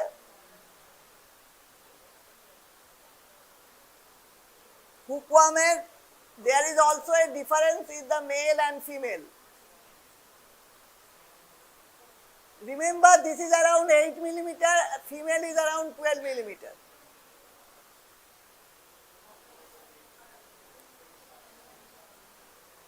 এখানে posterior parts straight and there is umbrella like structure in the posterior end for the copulatory spicule. So umbrella like fanning of the posterior part in case of male hookworm, and that is not present in female. And size is, it is female is in 12 millimeter of length and it is 8 millimeter of length. সেই জন্য হুকওয়ার্মটা এখানে তোমরা সবাই দেখে গেছো, hookworm is very small, don't tell this as ascaris. হুকওয়ার্মের size হচ্ছে যে কটা স্পেসিমেন তোমাদের আছে, this is the smallest size nematodes is there. এখানে it is very difficult to identify whether it is a male or female. So tell at least hookworm. And it is very difficult to identify also, there can be differentiated the ankylostoma duodenale and Niceter americanus.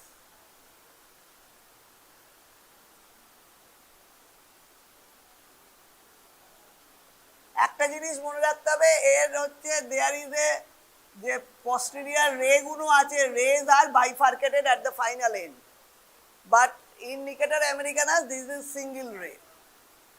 এগুলো at the final point these rays are bifurcated in case of ankylostoma. আচ্ছা, what is the amount of blood loss? Which causes more blood loss?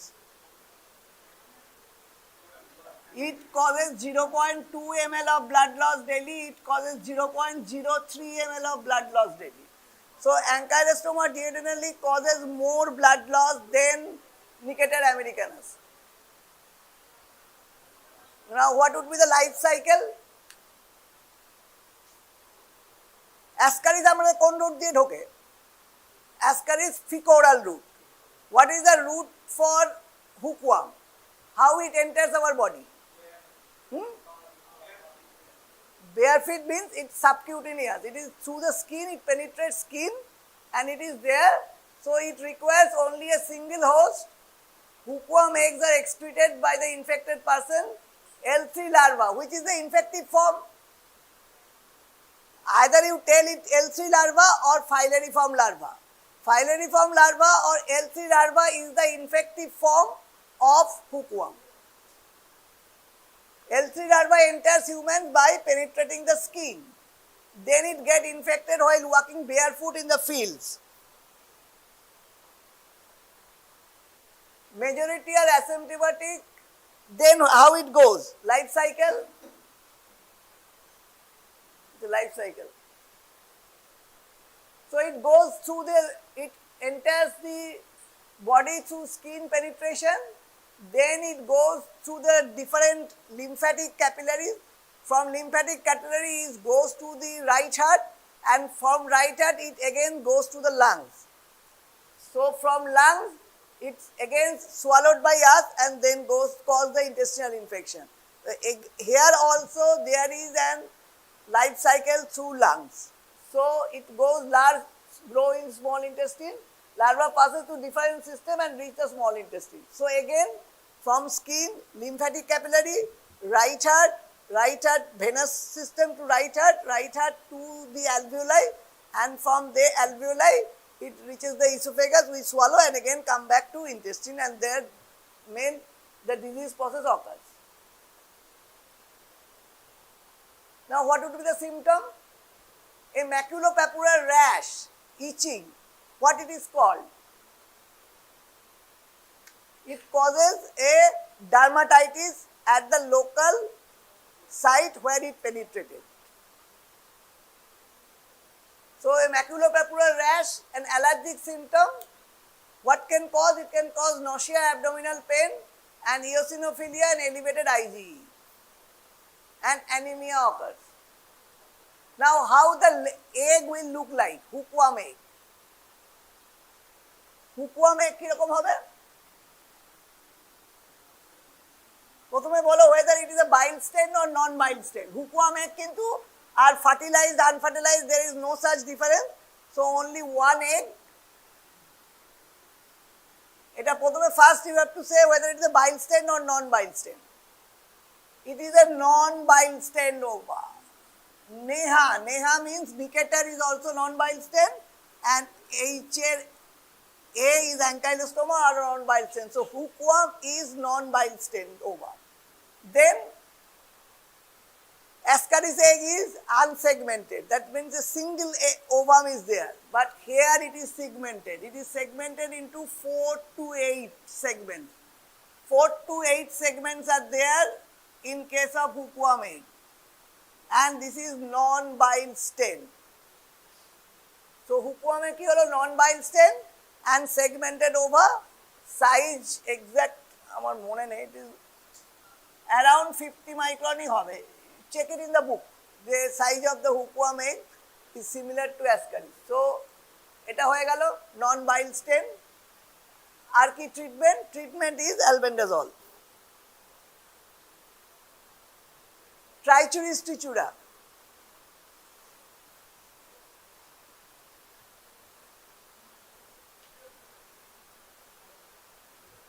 Trichuris trichura is the small intestine or large intestine pathogen? It is a large intestine pathogen. So it is one of the things which are large intestine pathogen. Trichuris trichura egg very commonly পরীক্ষায় আসেও এবং স্কুলে পাওয়াও যায়। So trichuris is একটা নাম আছে whipworm. The posterior end about is 2/5 of the total length and is thick like handle. এর কিরকম হয়? আসলে দেখতে এইরকম একটা হয় আর এইটা whip like হয়। So this is a whip like structure. This is also called whipworm. It is also called whipworm. The posterior end is about 2/5 of the total length. So total length at 2/5 এটা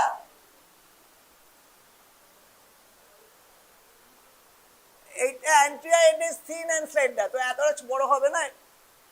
The egg কিরকম হয়? Trichuris এর খুব একটা কিরকম symptom হতে পারে? Trichuris patient, how the patient will present? It may abdominal bloating, growth retardation, malnutrition. Basically growth retardation and malnutrition নিয়ে এই patient গুলো present করে। So this is a slender posterior end, একটা whip like structure হয়। এবার eggs এর ছবি। Trichuris এর egg কেউ বলতে পারবে কিরকম হয়?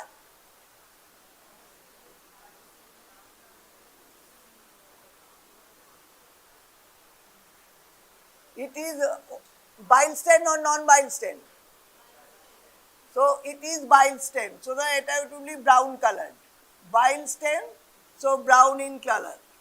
Next, it is barrel shaped.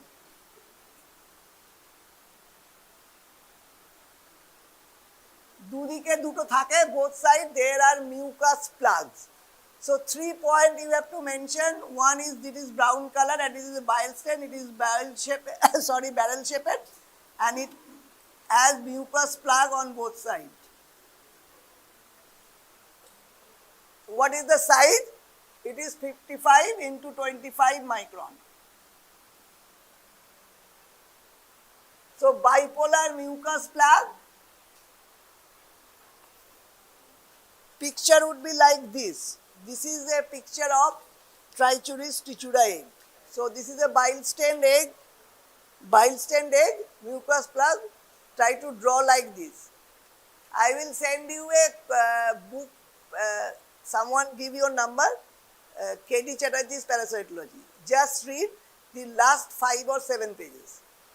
The annexures given for all the parasites, helminths, and even malaria and leishmania, everything is covered in those 7 to 10 pages. And picture of the eggs are also there. So, this picture I have taken from that book only, printed that. So Trichuris trichura হয়ে গেল. Trichuris trichura তোমাদের sample নেই, but Trichuris trichura is a whipworm. It is a egg is commonly you can draw, easy to draw, mucus plug on both sides, and because all of the last examinee batch, all of you have drawn ascaris. So someone as stool sample was not given last time, whether I don't know the stool sample will be given this time or not, but you can try to draw Trichuris trichura. The questions will be less and the drawing is far more simpler than similar to ascaris. So Trichuris trichura you can draw and easily point you can write. These are the, for any eggs you are drawing, always mention the points in favor. Because the examiner asking the same point, how you have identified it is ascaris, and they could not tell.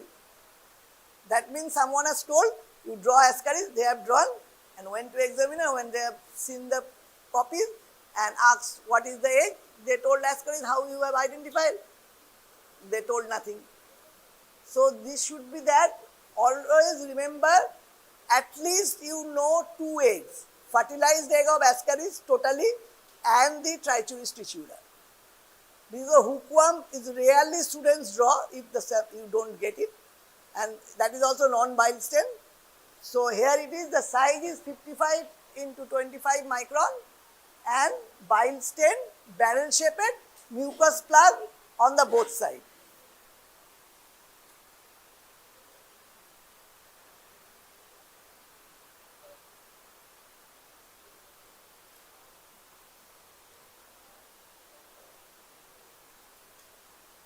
So life cycle, human gets infected upon ingesting the embryonated egg present in the contaminated food. So this is also fecal-oral route. Eggs develop further in the soil. Adults live in the colon and cecum. It is a large intestinal pathogen. So adults live in the colon and cecum. Female lay eggs. The unembryonated eggs are passed in the feces. Egg develops further in the soil. Then they reach the 2-cell stage, followed by advanced cleavage stage and embryonated egg. Human gets infected by ingestion of the embryonated mature egg. Larvae hatch out in the small intestine and develops into adults in the colon. So remember, at least this is a large intestinal pathogen and it also fecal-oral route.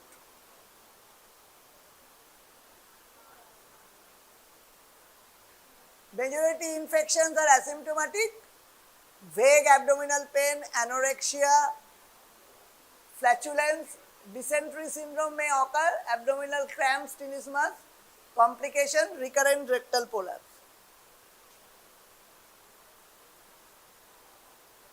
Enterobius vermicularis or pinworm. Enterobius vermicularis, how will you know? This is a teeny thread-like. Eta, you have all seen these Enterobius vermicularis in your life yourself, because most of us infected with this. And it is also there, you can see in the children in your house, in the perianal area, you can see this pinworm. So it is a very common infection and which can be seen from outside also.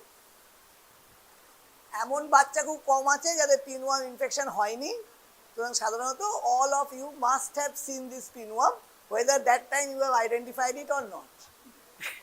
So this is known as the threadworm.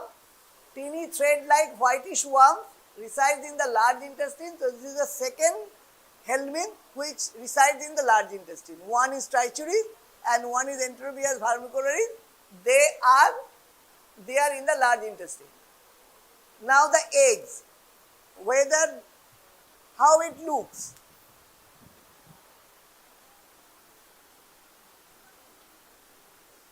It is also called plano-convex lens. Like, its shape is plano-convex. It is bile stent or non-bile stent? It is non-bile stent.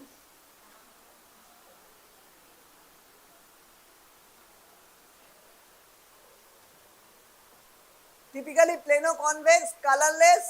Each egg contains tadpole-shaped larva inside and it floats in the saturated salt solution.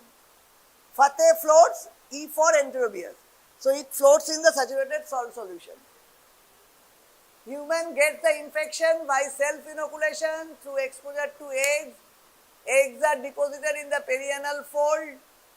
The larva hatch in the small intestine and adult worm resides in the cecum. Gravid females migrate at night via the anus to deposit the eggs. Humans are the only host. So there is no two host concept here. They acquire infection by ingesting fully developed embryonic egg. Asymptomatic examination show excoriation of the anal skin. Now how will you diagnose? One is the stool examination. For Enterobius, you should know other two methods for diagnosing. If it may not be found in the stool, there are two other methods. You should remember to get, there is a larva inside. Larva is inside the Enterobius egg. So diagnostic method one is stool examination. But what is asked as short note is NIH swab and cellophane paper technique. NIH swab usually comes as short note. It has come several times for diagnosis of Enterobius. National Institute of Health, it is not in India, this is an USA based National Institute of Health.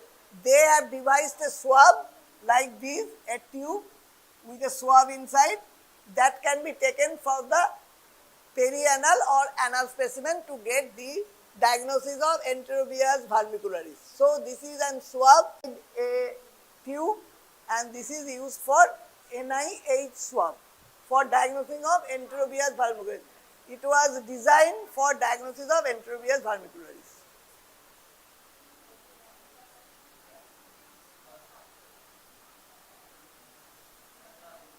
না শেষ করে দিতে হবে টিনিয়াটা। হাইড্রাটিড সিস্টটা আগের দিন আমি হাইড্রাটিড সিস্টটা পরের দিন বলে দেবো। নেক্সট দিন সিস্টোরে টিনিয়া সাজিনাটা আর টিনিয়া সোলিয়াম এটা কভার করেছে, তো টেপ ওয়ার্মটা এনে দিয়েছে। Whether can you identify it is tinea solium or tinea saginata? Can you identify from this specimen? You tell clearly that I cannot identify it. This is the part of the proglottids. If you have whole worm, you can identify by the scolex, or if you stain the gravid proglottids, you can identify, but you cannot identify if you get a part of tapeworm. So here is a part of tapeworm. So this tapeworm, it cannot be identified whether it is tinea solium and tinea saginata. So how will you identify if you get the scolex part? What is the main difference? Main difference between tinea solium and tinea saginata in the scolex part. In tinea saginata, it is quadrangular, and rostellum has no hook. No hooks are there. So in saginata there is no hook, but in tinea solium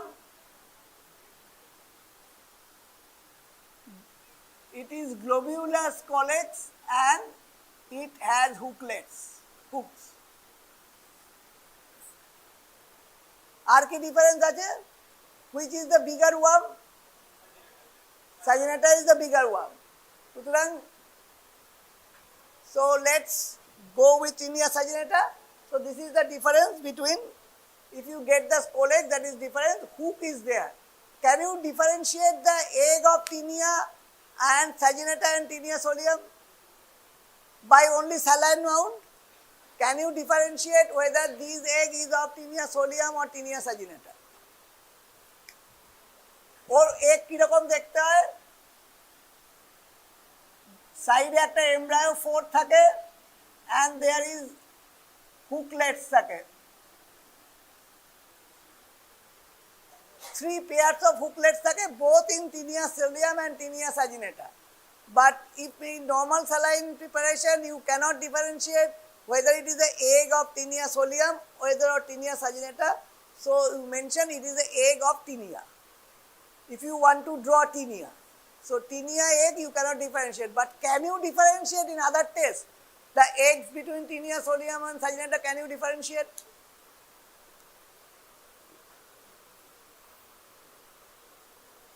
Question asks about it and even MCQ comes regarding this.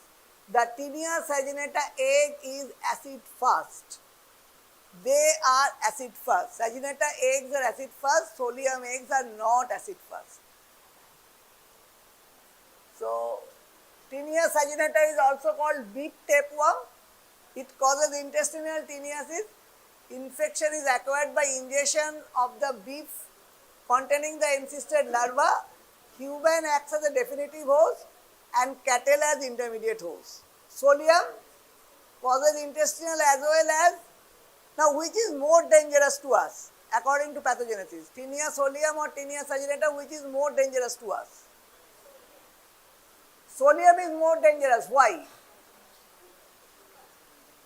Tinea solium is more dangerous because Tinea saginata can only cause intestinal teniasis, but Tinea solium can cause cystosarcosis. Which is the most dangerous cystosarcosis that can occur in human?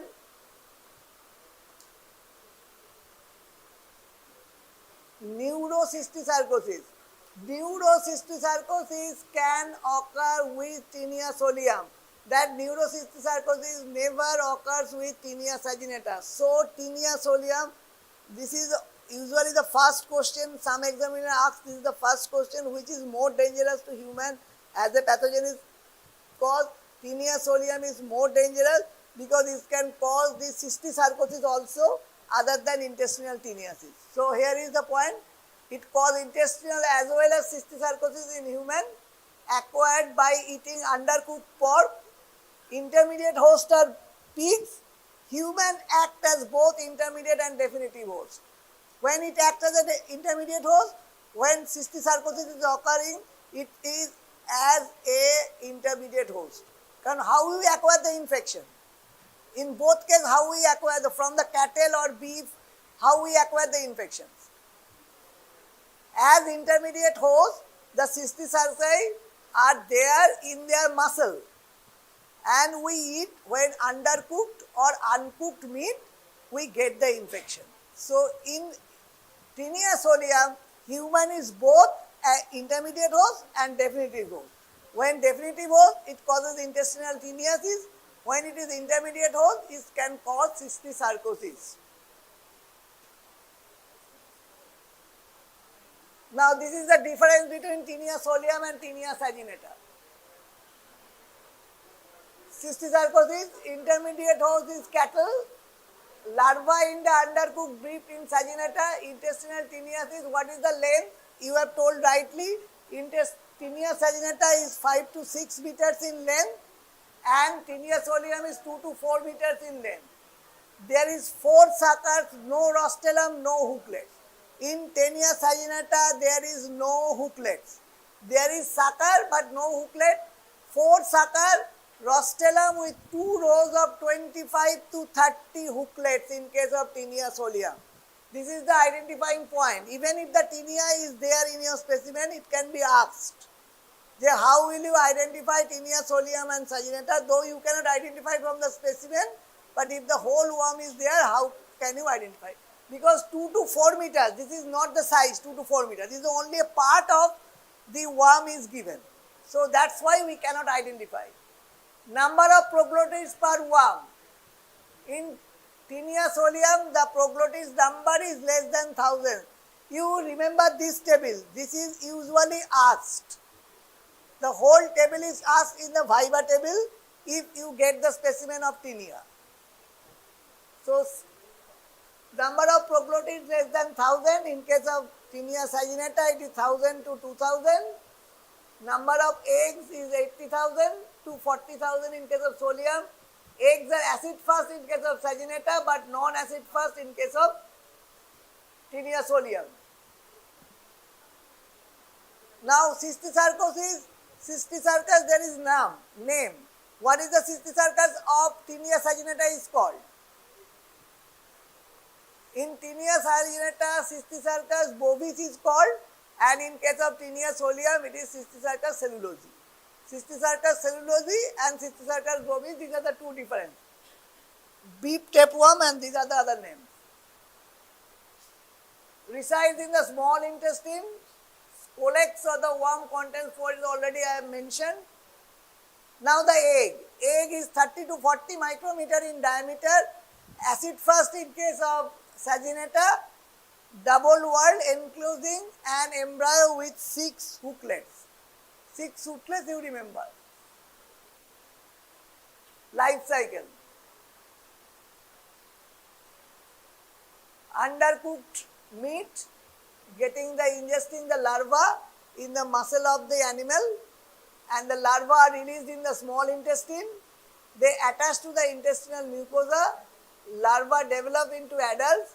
Fertilization occurs in the same segment, and it is a hermaphrodite. It is the tinea are hermaphrodite. Second question, whether sex can be differentiated. That is both sexes present in the same worm, so sexes cannot be differentiated. This is the hermaphrodite. Cystodes are hermaphrodite. Eggs are ingested by cattle. They subsequently hatch into oncospheres. The oncosphere penetrates the intestinal wall and reaches the skeletal muscle. Cystosarcus bovis, it is for. Now this you read, tinea solium life cycle. Tinea saginata is simple. Tinea solium has two types of life cycle. One has a definitive host, one has an intermediate host. So the intermediate host is a pig, hence the infection is acquired by eating undercooked pork. Auto-infection can occur as egg released in the stool can re-enter via contaminated hand. You remember the second part, this is the auto-infection. Sometimes cause how man acts as the intermediate host. First question is auto-infection. That is eggs released into stool can re-enter through by our contaminated hand. Poor hygiene that can cause an auto-infection, or it can go to the upper part by reverse peristalsis. Human can act as a definitive as well as intermediate host. Cystosarcosis in humans is caused by the larval forms of tinea.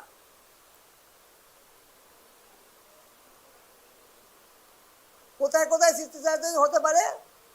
Neurocystosarcosis, it can occur in the subcutaneous tissue or it can occur in the skeletal muscle and eyes.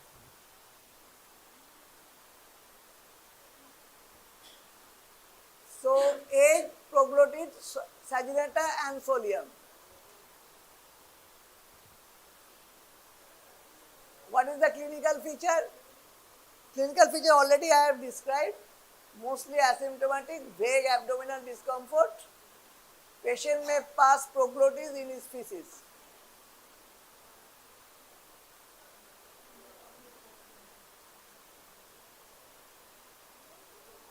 This already I have mentioned.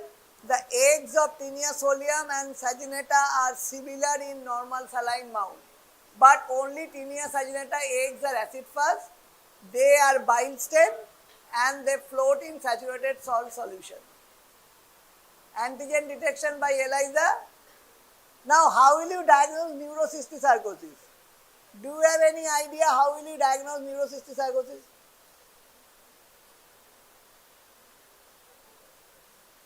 What would be the clinical feature in case of neurocysticercosis? Huh? Altered mental status. সাধারণত I have seen few neurocysticercosis patients, none of them has altered mental status. Nausea, one is their neurocysticercosis, there is maybe headache due to raised intracranial tension, and most common presentation is epilepsy, like convulsion like features may present as convulsive disorder, cause headache, because usually around the lesion there is a perilesional edema, so that sometimes raise intracranial tension. So what is the diagnostic method? Either you do an MRI or CT scan. MRI or CT scan to diagnose neurocysticercosis. Stool examination is not enough to do the diagnosis. Whatever adverse reaction you think, the event, start date, or the reaction start date, the event stop date, reaction stop date, you have to give. Onset, lag time. Do you remember what is onset, lag time? From the medicine which you think is causing the adverse effect, when it was started to when the first symptoms appear, that is the onset, lag time. Okay.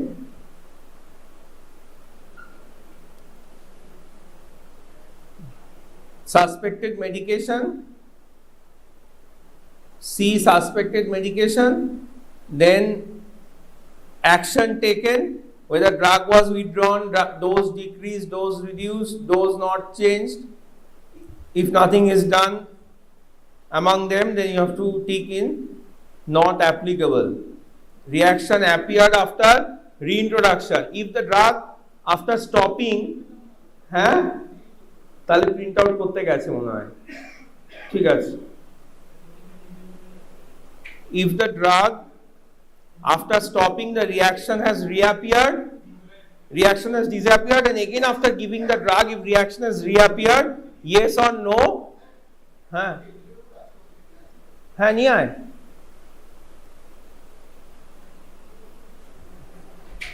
আচ্ছা, এই জিনিসগুলো clear তো? whether the drug has been stopped, if it has been stopped, whether reaction has disappeared, if after disappearance of reaction, whether again the drug is given, and if given again, whether reaction has again occurred.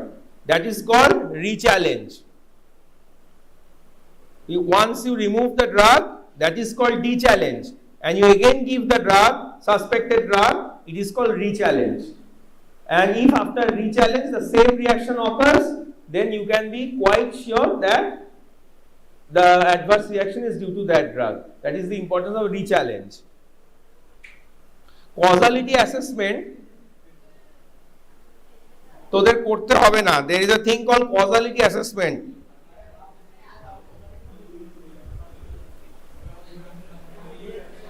Laboratory reports and relevant medical history have other boxes for them. Seriousness criteria and outcome, you have to fill up this box also. You have to tick whether any of these 6 have occurred. And what is the outcome of the patient? Recovered, recovering, not recovered, fatal, recovered with sequelae, unknown. একটা সব শেষ হয়ে গেল, যা ছিল না extra আছে? Extra থাকলে আমাকে দিস একটু। Finally, you have to give the details. And this is question number 1. Fill it up, all of you. Upper left, all of you, upper left, what is the first thing you have to fill up? Initial case, follow-up case. This is a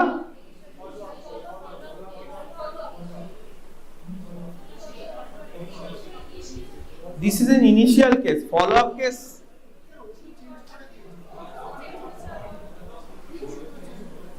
দেখ ব্যাপারটা হচ্ছে যে this patient has visited the OPD for the first time. তো reaction হচ্ছে যখন, that is the first visit, মানে follow up case মানে হচ্ছে ক্রনিক্যালি আসছে পেশেন্ট তখন, এটা তো ফার্স্ট ভিজিট লাগছে। This should be initial case. This is not that important.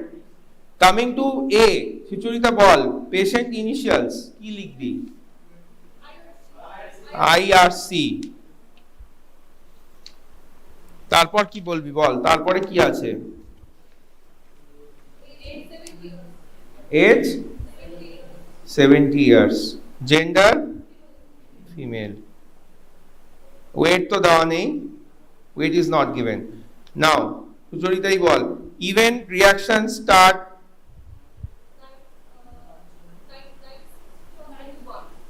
event reaction stop,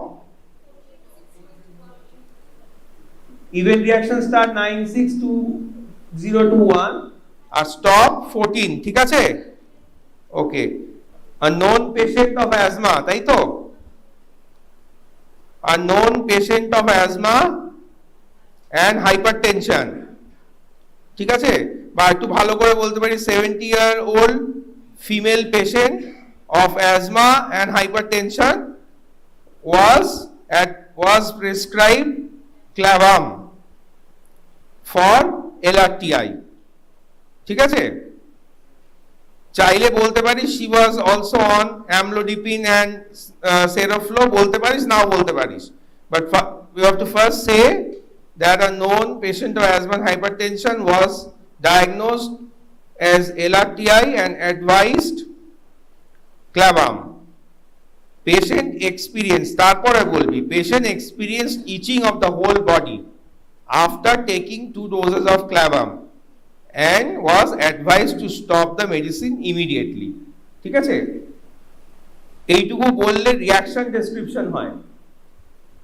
এখানে the solution that is given in this slide, they have said up to this, but if you follow proper method,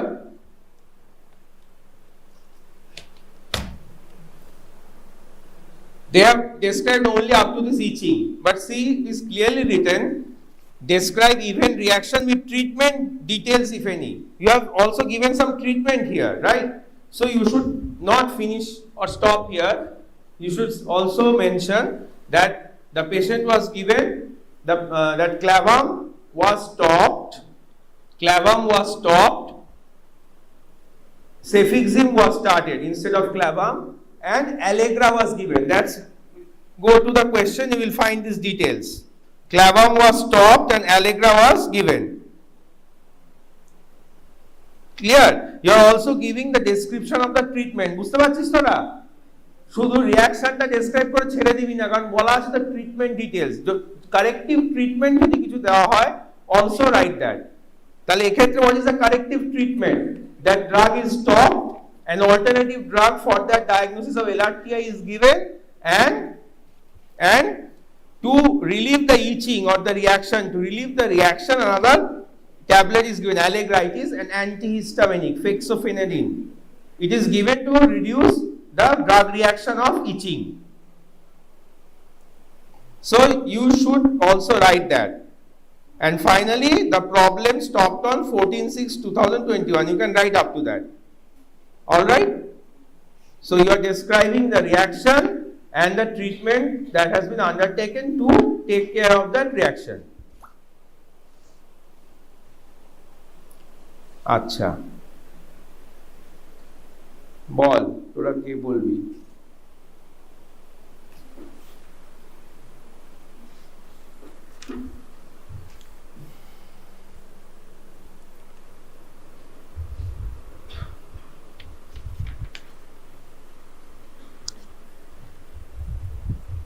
Tamajit ball,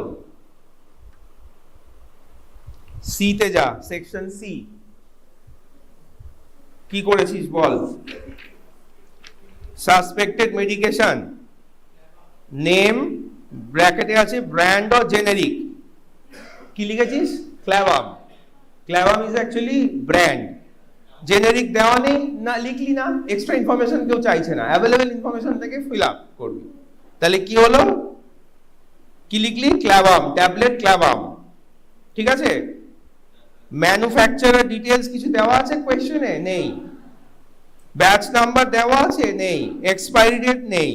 dose 625, root oral, frequency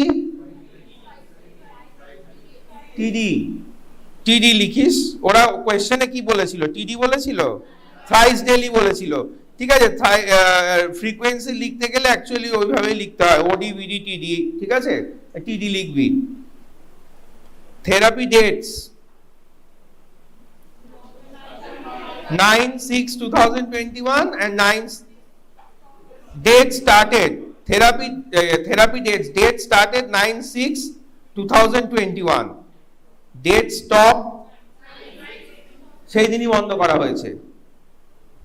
indication of the drug Clavam, indication যে offending you are filling up for the suspected medicine. বল, suspected medicine is, the reaction is itching, but why you have given the suspected medicine? LRTI, itching na, LRTI. This is indication for which the suspected medicine is given. কি লিখেছিস তোরা? কি লিখেছিলিস? হ্যাঁ, LRTI। তুই ইচিং তফাৎটা বুঝতে পেরেছিস? Itching is the reaction, but there you have to write which is the indication for the suspected medication. Why you have given the suspected medicine? There তার indication চেয়েছে, LRTI। আচ্ছা, নেক্সট, তোর পাশে ওর নাম কি? তোর নাম কি জানো? ব্ল্যাক টি শার্ট পরে, শুভজিৎ? হ্যাঁ, আজিজ। আর তোর কি? আলমগীর। আচ্ছা আজিজ বল, অ্যাকশন টেকেন চলে আয়।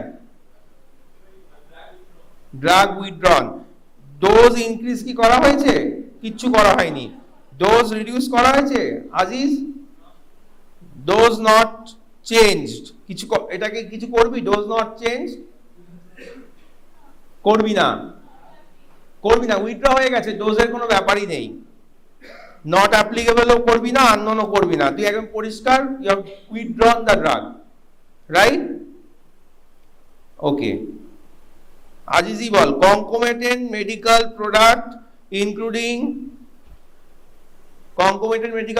including self medication, herbal remedies with therapy dates, exclude those used to treat reaction treat করার জন্য যে মেডিসিন ইউজ হয়েছে, excluding that, what are the concomitant medicines being given? Amlodipine, Seroflow. Cefixime was given after reaction, so don't write it. Amlodipine and Seroflow. Additional information, you want to give anything?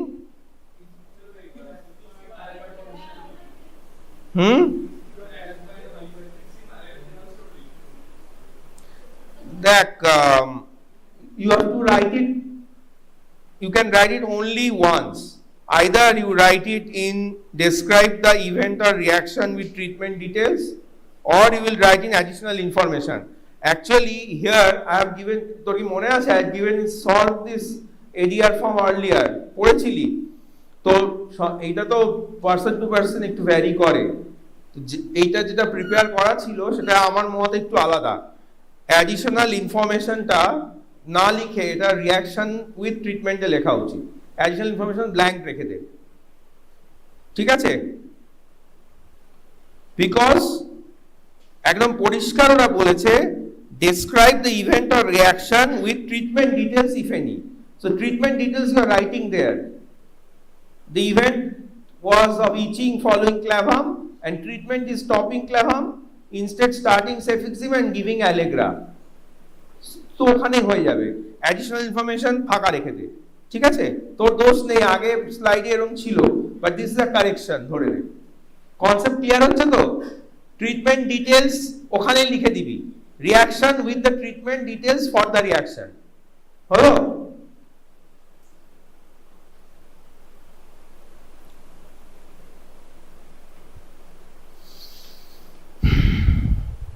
আচ্ছা ওখানে কি লিখলি, amlodipine আর সেরোফ্লো, তাই তো?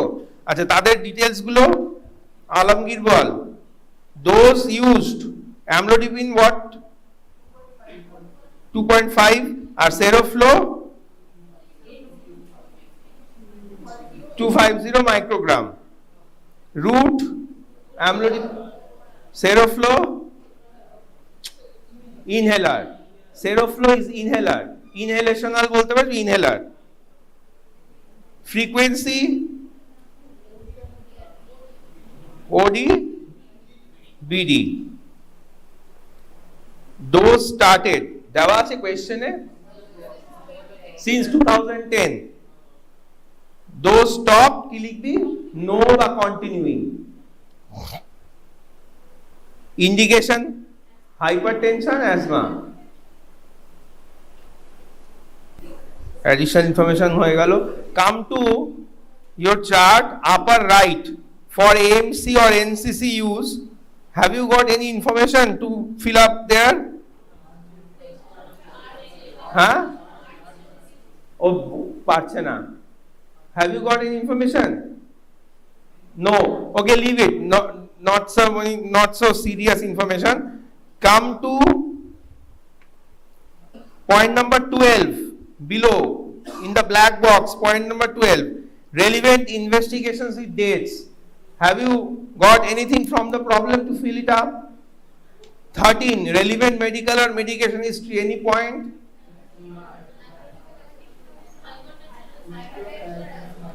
Relevant medical or medication history.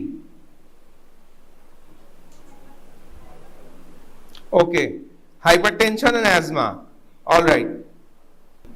And the seriousness of the reaction, say no, because it is not causing death, it is neither life threatening, hospitalization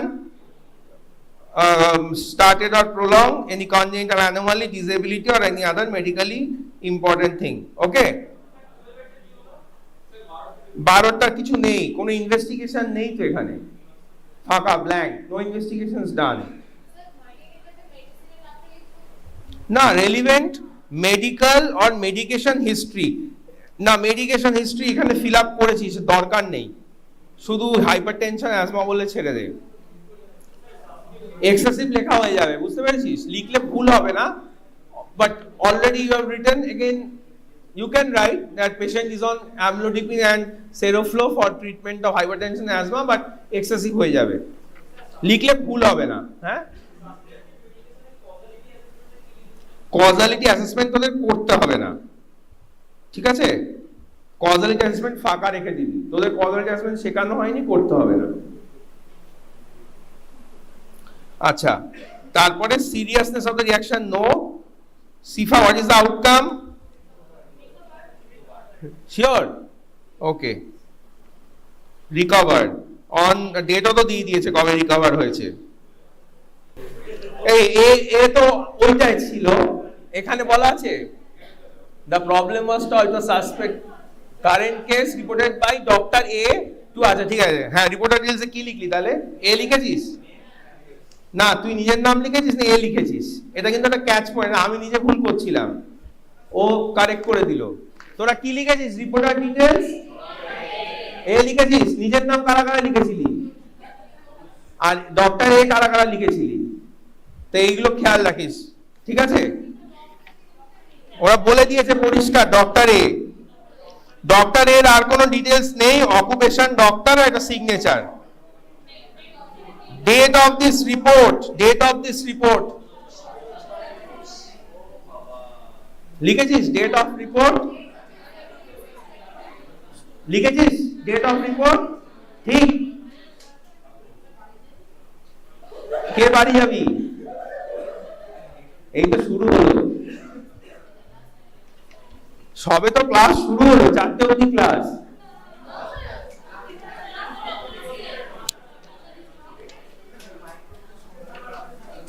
দাঁড়া, তোদের দুটো নিয়েছি, আরেকটা আছে ফলো আপ কেস, বাট রিঅ্যাকশনটা তুই ফলো আপে পাচ্ছিস কি? হ্যাঁ, তাহলে ফলো আপ হবে। রিঅ্যাকশন ফলো না, তাহলে আগেরটাও ফলো আপ হবে, because first in the earlier case also, medicine was given on the first visit, clamam, and then reaction occurred. When the patient was seen in the second visit, there was reaction. তাহলে ওটাও follow up হবে. If some patient comes to the doctor, first doctor কাছে না গিয়ে অন্য ডক্টরের কাছে গেল, তখন সেই ডক্টর যখন ফর্মটা দিচ্ছে সে কিন্তু সেটাকে ইনিশিয়াল কেস হিসেবে দিচ্ছে, বাট সেম ডক্টরের কাছে যখন যাচ্ছে ফলো আপ। ঠিক আছে,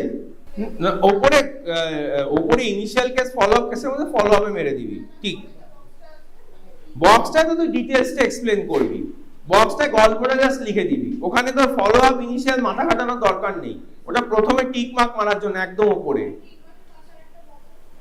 ওইটার মধ্যে ওটাই কিছু লিখতে হবে না, ফলো আপ কেসে একটা টিক মার্ক মারবি। ঠিক আছে,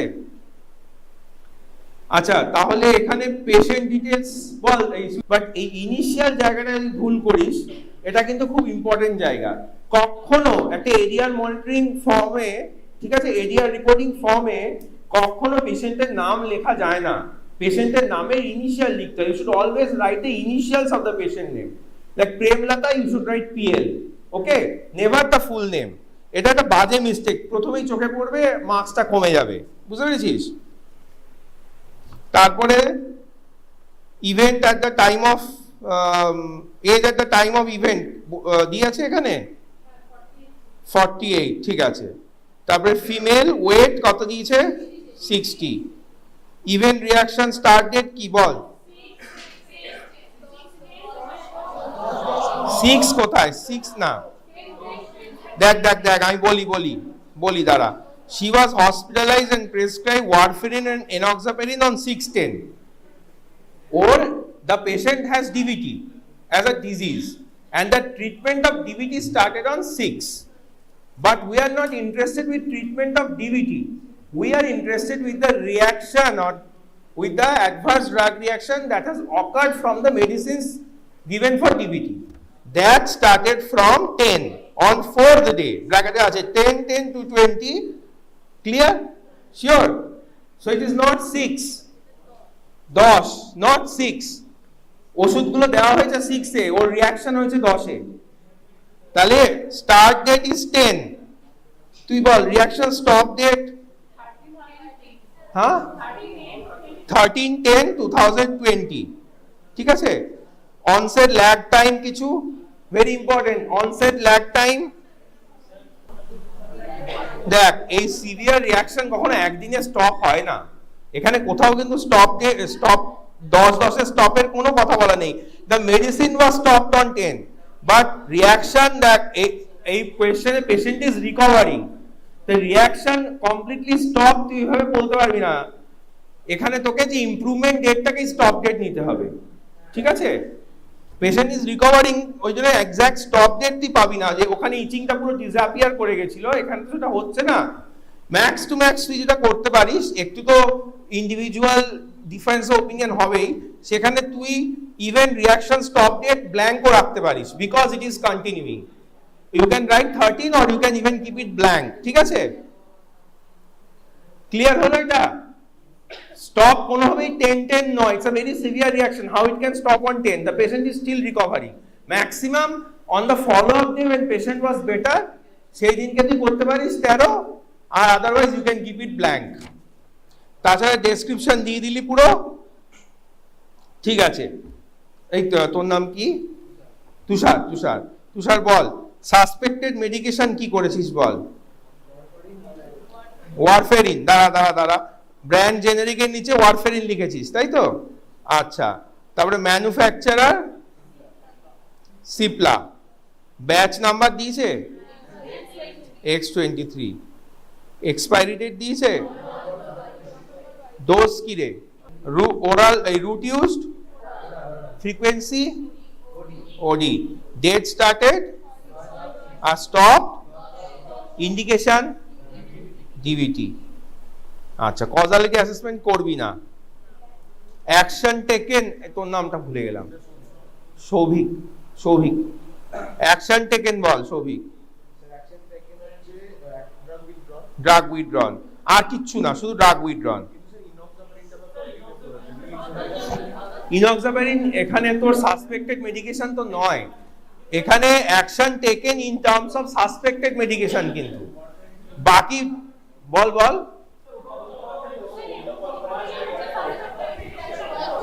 না, এখানে পর ওয়ারফেরিন ইনডিউস স্কিন নেক্রোসিস বলে দিয়েছে already when they have declared warfarin induced skin necrosis, তারপরে আর তো ব্রেন খাটানোর জায়গা নেই বলে, ঠিক আছে?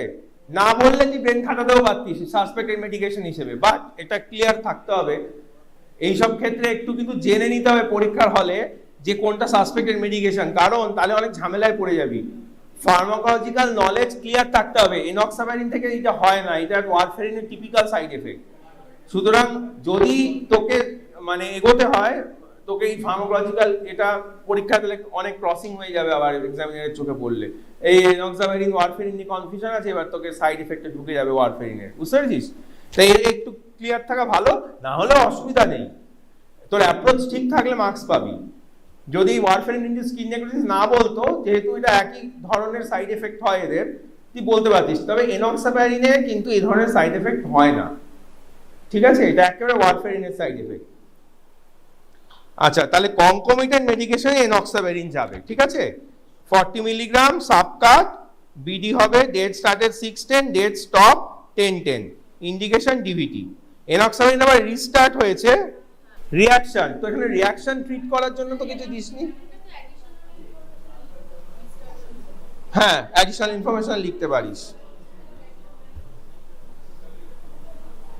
অ্যাডিশনাল ইনফরমেশনে তুই অ্যাডিশনাল ইনফরমেশন না লিখে তুই ট্রিটমেন্ট ডিটেলস এর মধ্যেও দিতে পারিস, একদম উপরে সব লিখে দিতে পারিস।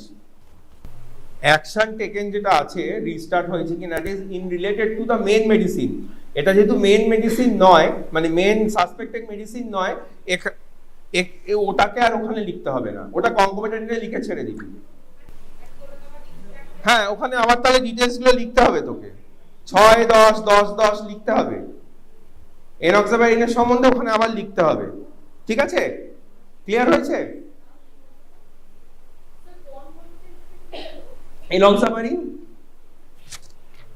এনক্সামাইরিন তোকে তো ওয়ারফেরিন মেইন ওষুধ বলে দিয়েছে। এনক্সামাইরিন কনকমিটেন্ট রেজিস্ট্রেশন, ওখানে রেজিস্ট্রেশন ডিটেলস আছে বোধহয়। আচ্ছা, ঠিক আছে। ওয়ার্ল্ড ওয়াইড ইউনিক কিছু নেচার, ইনভেস্টিগেশন ডিটেলস কিছু আছে, আইএনআর গুলো, আইএনআর, মেডিকেল আর মেডিকেশন হিস্ট্রি সেরকম কিছু নেই। আচ্ছা, is it a serious illness? Yes. কেন না, ইট হ্যাজ প্রলংড হসপিটালাইজেশন, আর আউটকাম হচ্ছে রিকভারি।